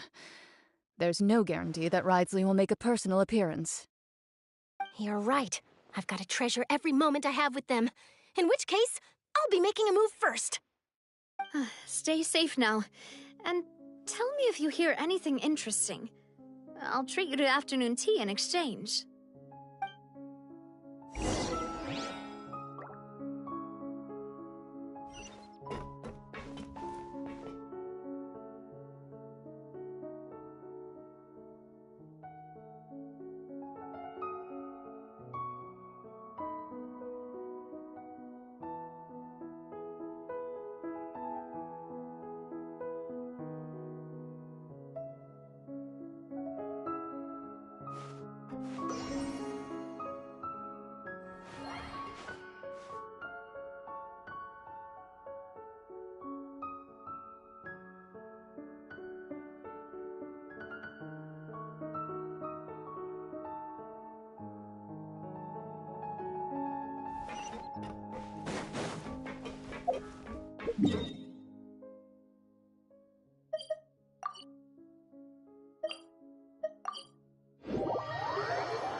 Wow, guess we're here again, huh? There's a real nostalgic feeling to this place. Looks like you've been missing us. Duke! Did you come all the way to the entrance to greet us? Of course. I'm here to welcome you and our dear Miss Charlotte, whom our good head nurse recommended to me. It's an honor to finally meet the much-rumored Duke. Thank you for consenting to my visit to the fortress, sir. No need to thank me. But that said, I shouldn't be the focus of your interview. I trust you recall our agreement? Of course, of course. All right then, this way.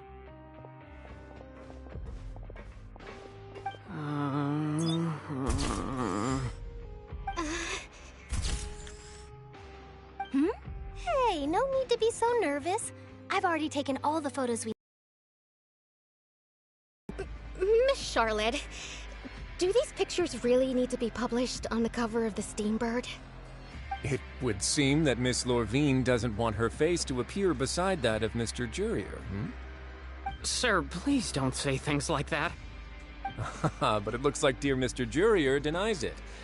Might this interview be very important to you, then? No, I just... This is my first time being interviewed, and I'm very thankful to the Steambird for... Now, I might not look it, but I actually did meet Mr. Edwin once. And I'll be honest, I enjoyed chatting with you more. You've definitely got more of that genius vibe going on. The boat that brought about a miracle, the ark that saved the people. Why, you recreated a myth back there, like an emissary of legend. Still, if I might ask, where's that flying ship now? Huh! Looks like Charlotte's trying to get herself another exclusive scoop.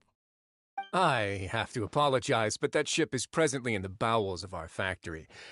I'm afraid it won't be easy for you to get a shot of it. Really? Well, then in that case, could I have an interview with you to make up for that loss?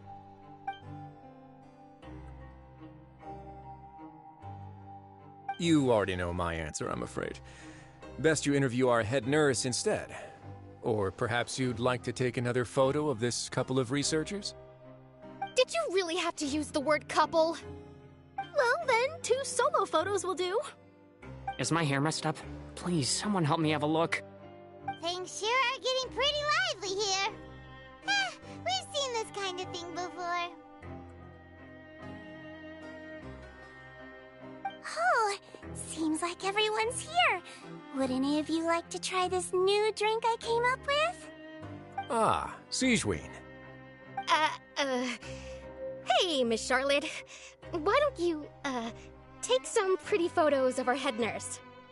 Sure. Come on, Miss Sigewine. Over this way. Let's find a brighter spot. Huh? Sure. Do I have to smile? So, how have things been at the fortress?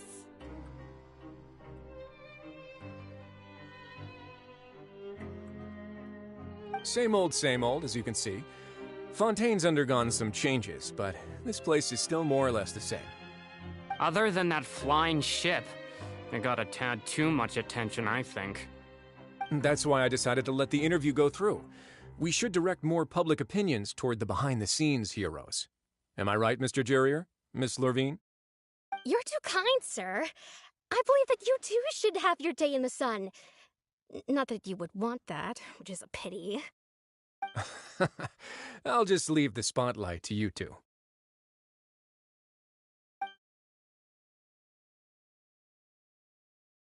I see. Lots of things happened that day, huh? Anyway, regarding that Harbinger, I'm not sure you remember, but his 3 young followers are still waiting for his return. He sure did win them over, huh? I'll tell them that there's good news and bad news. The good being that their boss seems fine, and the bad being that they must face extended sentences for abetting his escape. Oh, actually, what about you? Are things gonna change for you too? What change can there be? The fortress will keep chugging along, and so will my duties. As to what Miss Farina's departure will mean for the nation, and if our laws and governance will be transformed, we'll leave those to the folks in the overworld. Hey everyone, the photo shoot's done. Good. In that case, let's call it a day here. Thanks for your cooperation. Come on, Traveler, let's go. Till next time, everyone. There'll be a next time? Maybe. Who knows? I might write a story about the underwater factory next time. Until then. All right. Last stop, the docks.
Worthless!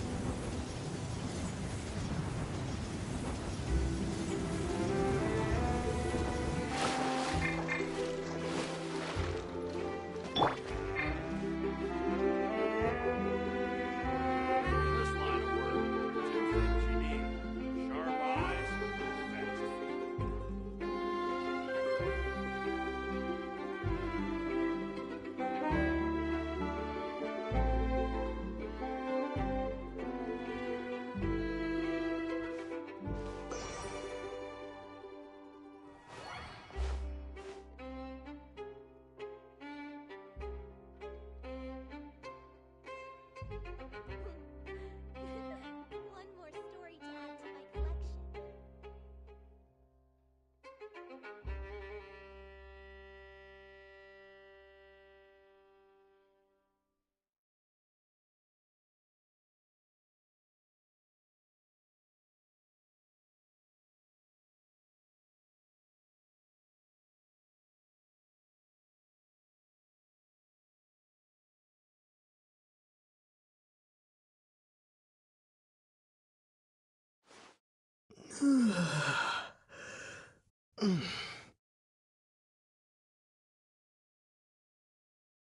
In this line of work, 2 things you need.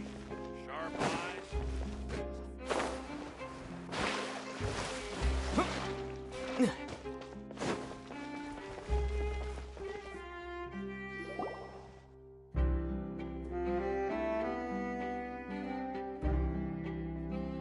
Paimon sees them! They really are here! How did you know?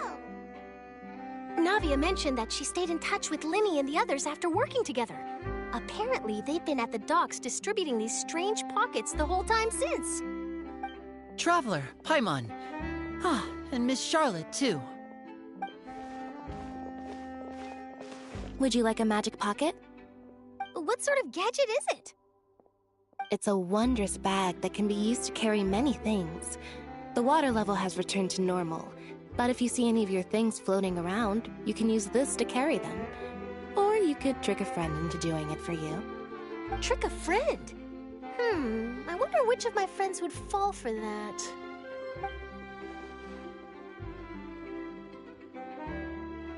You could just make a friend like Fremine here. Isn't that right, Fremine? Is this what you meant by, I'll help you make some more friends? To be honest, that sounds pretty sweet. Could I have your contact, please? Sure. Please, write down my address. Lynette sure is working hard to help Fremine socialize. He was the one who proposed doing this. He even wants to assist in our magic shows. Yes, I was planning to first introduce Pear as an assistant, and later Fremine himself. In the future, I think we can leave underwater escape magic to him too. That said, would anyone want to see a diver escape underwater? Oh, it'll work out. Every journey begins with the first step. He'll become a part of our show eventually. Lynette, could you come over? Miss Charlotte says she wants to take a picture of us. Got it. My, that Charlotte is rather perceptive. She got rid of everyone the moment she realized I had something to say to you. So, how have things been, Traveler? Father says that you did a great deal during the latest events. She's very grateful for your contributions to Fontaine. That's all right. We were more than happy to help. So, what's she doing now? Oh, I guess you haven't heard. After Lady Farina left, Father and Monsieur Neuvillette opened negotiations, during which he gave Fontaine's gnosis to her as a diplomatic gift. A diplomatic gift? A gnosis? Yes, I was quite surprised at first myself. But when I thought it over, there were actually a number of things going for it. It could have been done as an apology for the incident with Lord Child, or as thanks for his help in tying the all-devouring narwhal down. Furthermore, Father did also lend significant aid to Fontaine and Poisson. Well, that's true, but this is a gnosis we're talking about. Doesn't this seem a bit irresponsible? I would agree, but I've also heard that it seems that Monsieur Neuvillette has had a significant change of heart regarding the matter. So there's some reason for this that only Neuvillette knows about? I suspect you'll have to ask him about that yourself. Yes, speaking of which, I did see him strolling around the entrance to the Fortress of Meripede a while back. Isn't he real busy and stuff?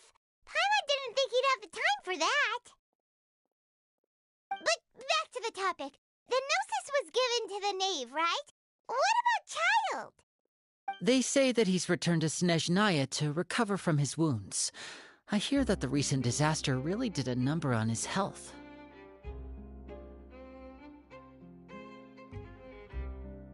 That's true. When you think about it, we've had loads of run-ins with the Fatui. To think we'd be allied with them this time. So shocked by such a simple switching of sides?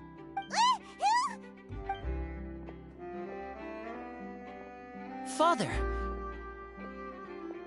Well, what do you know? Come to the docks to see how my children are doing and meet the Traveler by chance. Please do not pay my accomplishments in Fontaine too much mind. I would have done them regardless. Are you going to take the gnosis back to Snezhnaya?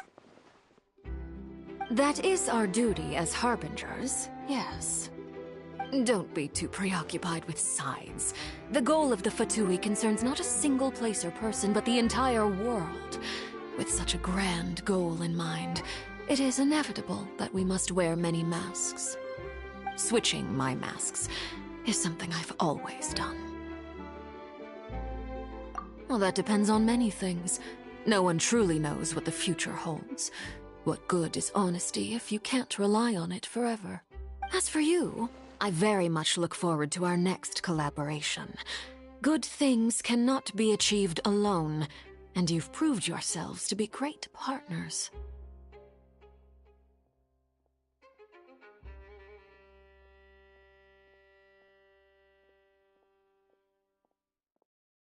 A vision? All right. I'll remember to return it. Thank you for keeping it safe for him this entire time. And that's a wrap for me. Huh? You're... Greetings, Miss Journalist. Hello. If I'm not mistaken, there are diplomatic channels I'll need to report to take a photo of you. That is correct. So forgive me, but I will not be able to serve as a subject in your article.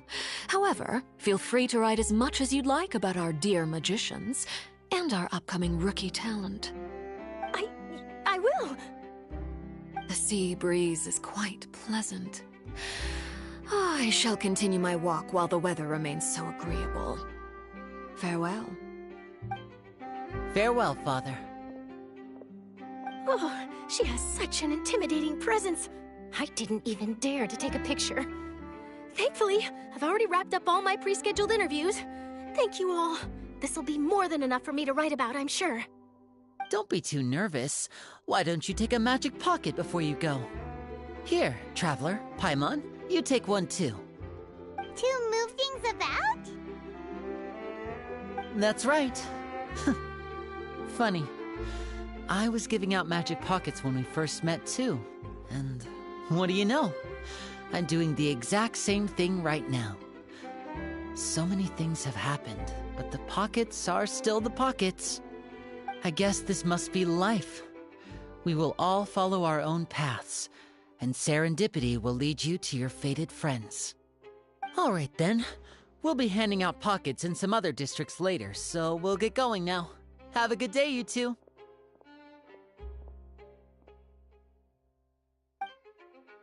Well, guess we sent Charlotte off. Shall we go see how Neuvlette's doing? As long as he's not so busy that he doesn't have time to chat anyway.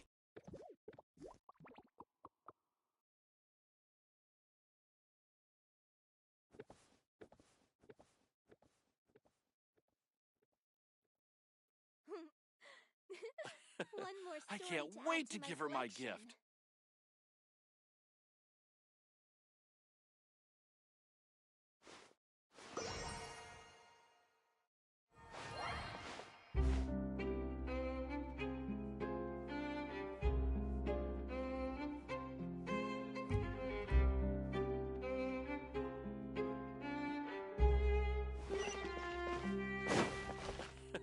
I can't wait to give her.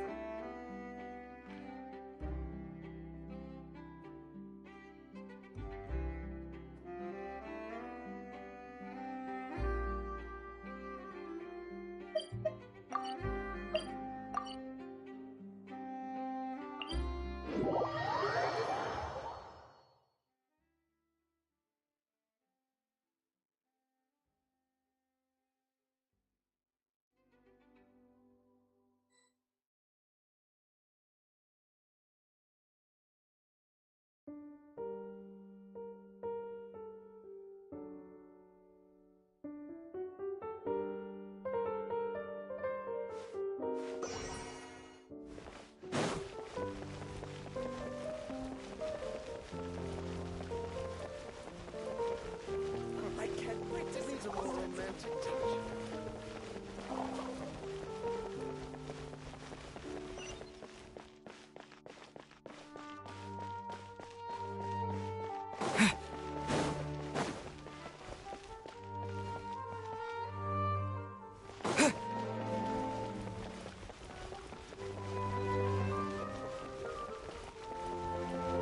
The entrance to the fortress! Ooh, he really is there!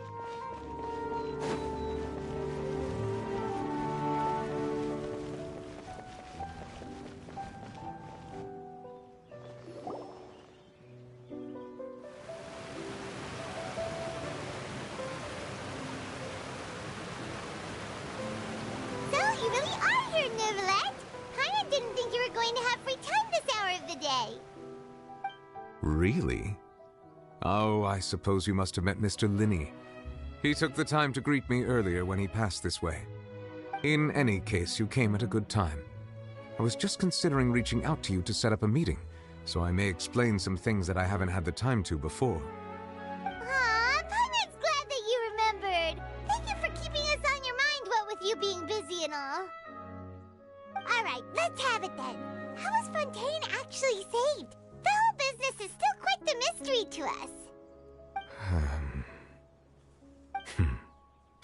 It is strange how words can often leave a bitter taste in the mouth when it finally comes time to say them out loud.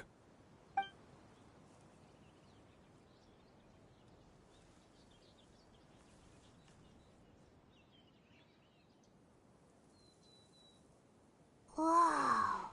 So that's what happened?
Focalord destroyed the divine throne of the Hydro Archon and restored your power to you, transforming you into a fully fledged elemental dragon sovereign. But Paimon still doesn't quite get what you did to save the Fontainians from dissolving. For me, the authority of the ancient dragons refers to absolute control over the hydro element. Fontainians were incomplete humans born of Egeria's use of the power of the primordial sea, with constitutions similar to that of mimics. But so long as those primordial energies remain within them, I could use the ancient dragon's authority to grant them true blood, after the fashion in which life was first brought into being on this planet. In other words, when I gave my verdict, Fontainians became true humans, and thus would naturally no longer be dissolved by water from the primordial sea. Focalord must have counted on you to make that decision as well. Your verdict was the key to making the prophecy appear to have come true while saving everyone.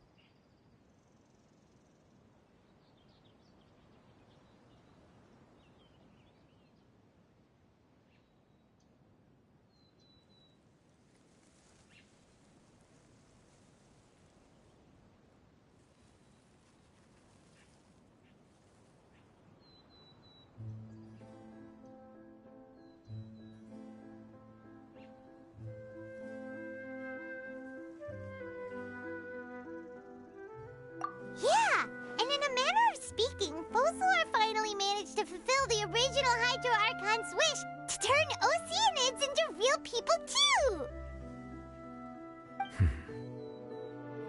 It seems from your expressions that you still have more things you wish to ask. Ask away. I will tell you the truth as I know it.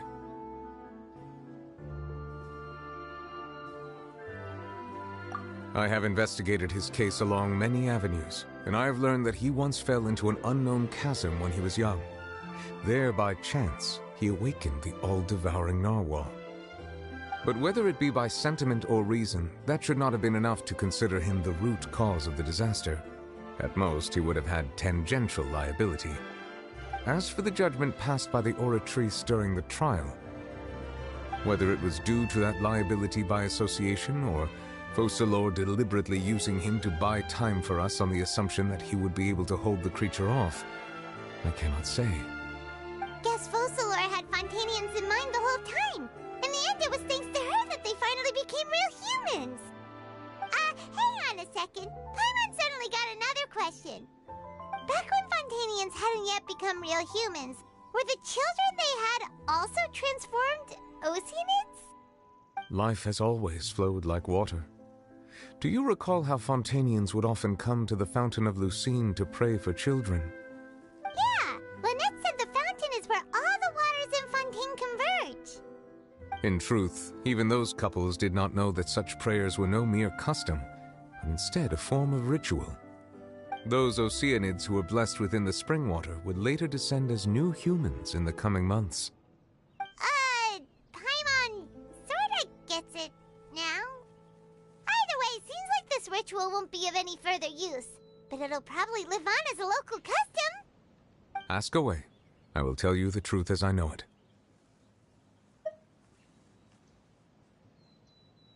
Yeah, about that.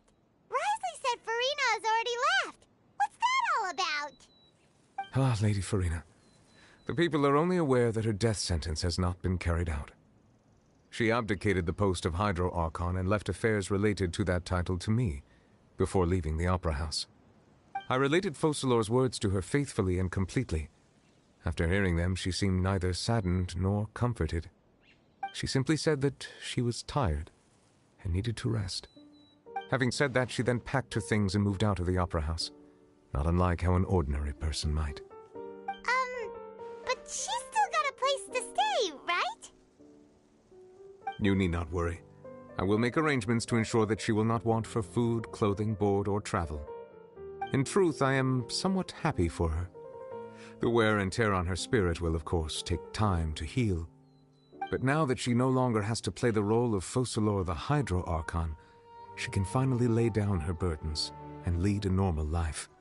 What about you then? What are your plans now that you've regained your full powers as the Hydro Dragon? After Focalor passed on, the Oratrice also ceased to function. This matter will directly affect our trials. After much careful consideration, I've decided to take over its role in our courts.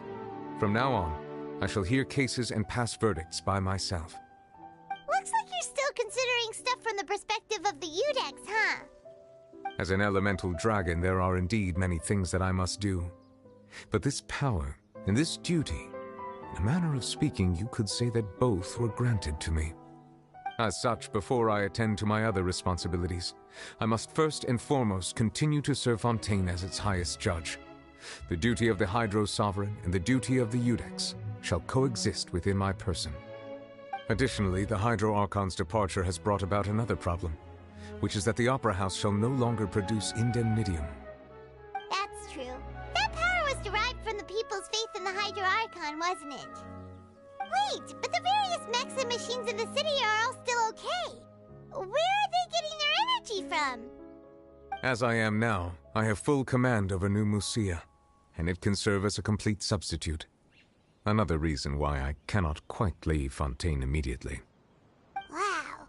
This ancient dragon's authority stuff is really quite useful, huh? Ask away. I will tell you the truth as I know it.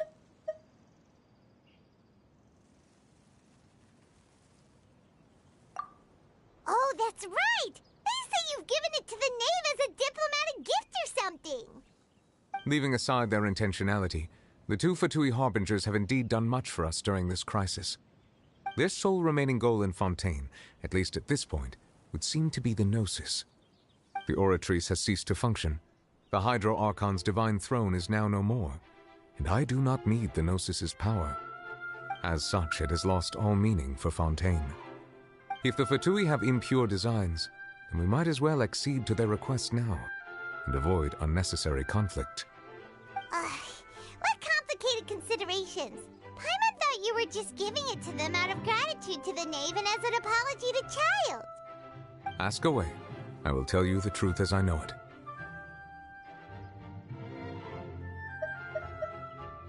You will soon be heading to Natlan, I presume.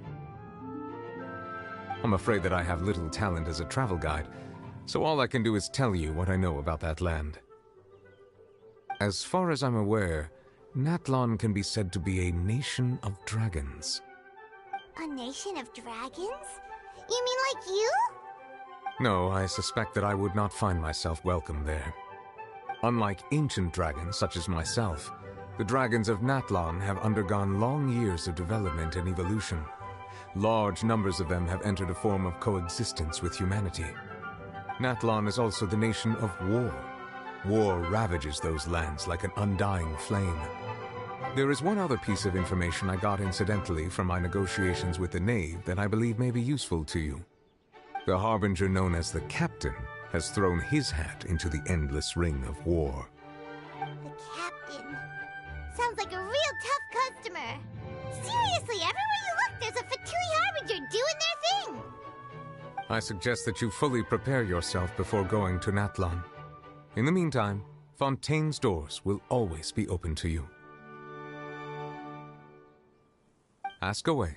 I will tell you the truth as I know it. Hang on a sec. Paimon's still got a question about the Gnosis. When we spoke to Lenny earlier, he mentioned that your attitude towards giving away the Gnosis had clearly changed.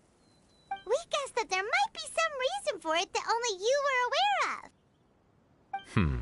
No wonder the House of the Hearth is the Fatui's intelligence division. They are certainly sharp. So regarding this specific issue, I was just getting ready to share something with you. What is it? In truth, I exchanged some further words with that lady named Skirk after sending you two back to the surface. It went something like this.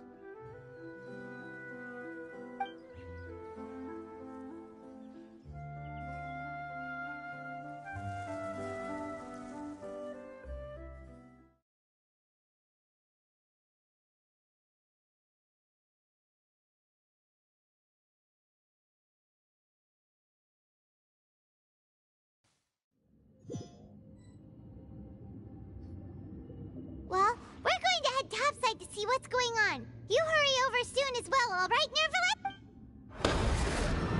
Whoa! What next? The all-devouring narwhal isn't here, so I'm no longer getting any interference. I can finally catch the scent of your power, what it's made of. It is the authority of the planet's primordial dragons, but with something very similar to a god's curse mixed in. It's quite a novel blend. I'm sure I've encountered something like this before. What was it again? I do not know what you speak of. Ah, of course. How could I forget? You should have the remains of the third descender on your person, yes? Remains? I've never heard of any such thing. Huh. According to your parlance, I believe it may be called a gnosis. Well, that much is true. After Focalor's divinity faded, she handed her gnosis to me. But I fear I have never heard of it described in the manner that you just did. I've been training with my master, the Foul, ever since I was young, and I have never returned to the surface since. So most of the information I possess, I got from him. It is only natural for those who are greater than humanity to possess a different sort of common sense, which is why there are so many problems in our attempts to communicate with humans. Regardless, you should probably get rid of objects of misfortune to prevent any disasters from befalling you. To live in itself is a blessing, but once a person dies, the bonds he once had with this world shall all turn to curses. What do you mean by that? No need to fret. These are just my personal thoughts, and my reason for no longer wishing to return to the surface. This third descender you refer to, who are they? And when did they die? Master never mentioned them to me. Perhaps it just wasn't that important for me to know. If you're interested, though, I could ask him. I'll be sure to pass the answer on to you next time. Next time? You believe we will meet again? I do. Wait. I have a disciple of my own, don't I? He can be the messenger then.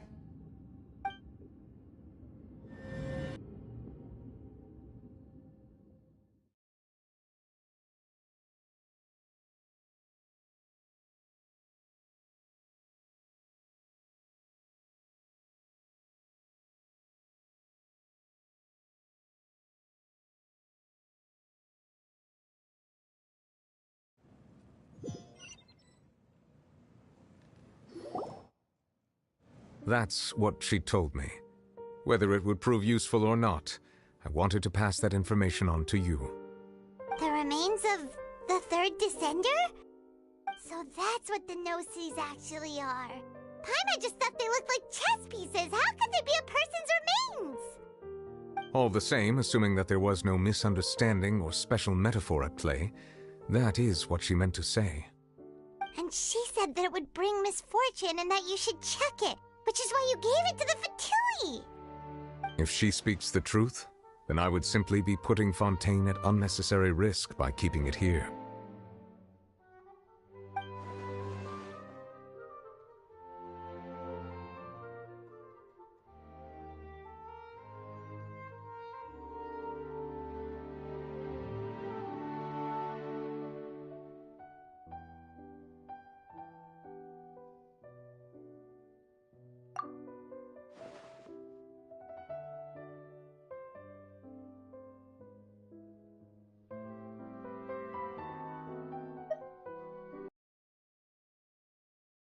Might already be familiar with this concept, but I did not expect you to be one of them. That means that the Gnosis, which are exceedingly element-compatible and can even enhance elemental abilities, do indeed come from the third Descender. I wonder, does your body also possess similar properties? Like being able to use elemental powers without a vision! That does sort of count as special compatibility, right? No, let's not think about this stuff right now. It just feels creepy. Comparing the Traveler to the dead third Descender and all. That's what you say, but this topic still feels like bad luck. Once Child recovers, let's get some more answers out of him. Or go look for his master and get the answers that way. I too believe it unwise to make too many blind guesses when information is lacking. The same is true of being at court. All right. Whatever the case, it seems like the crisis here in Fontaine's over for now. Yes. All of Focalor's efforts were for this moment as well. But she sacrificed herself in the end as a god, and she suffered through all those years as a human. Was that really what she wanted? I suppose that would be the mystery of a god's will. I suspect not. But once in a while, I too would guess that if wishes were like the clouds in the sky, they will one day return to the earth as raindrops. Life flows like water, and rain is the final answer. The water levels may sometimes tilt one way or another, but the rain falls fairly upon all. And what, ultimately, is the difference between the rains that fall upon all of us?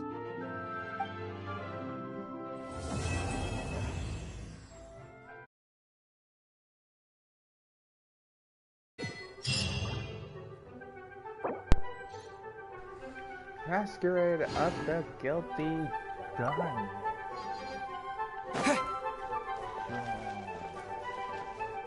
That feels like a time where I didn't know about that. Huh? Oh, enable full experience.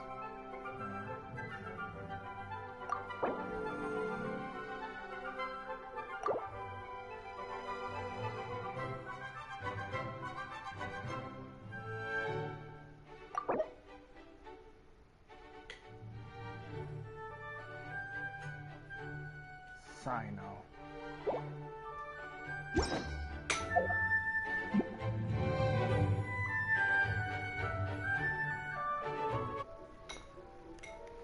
Well,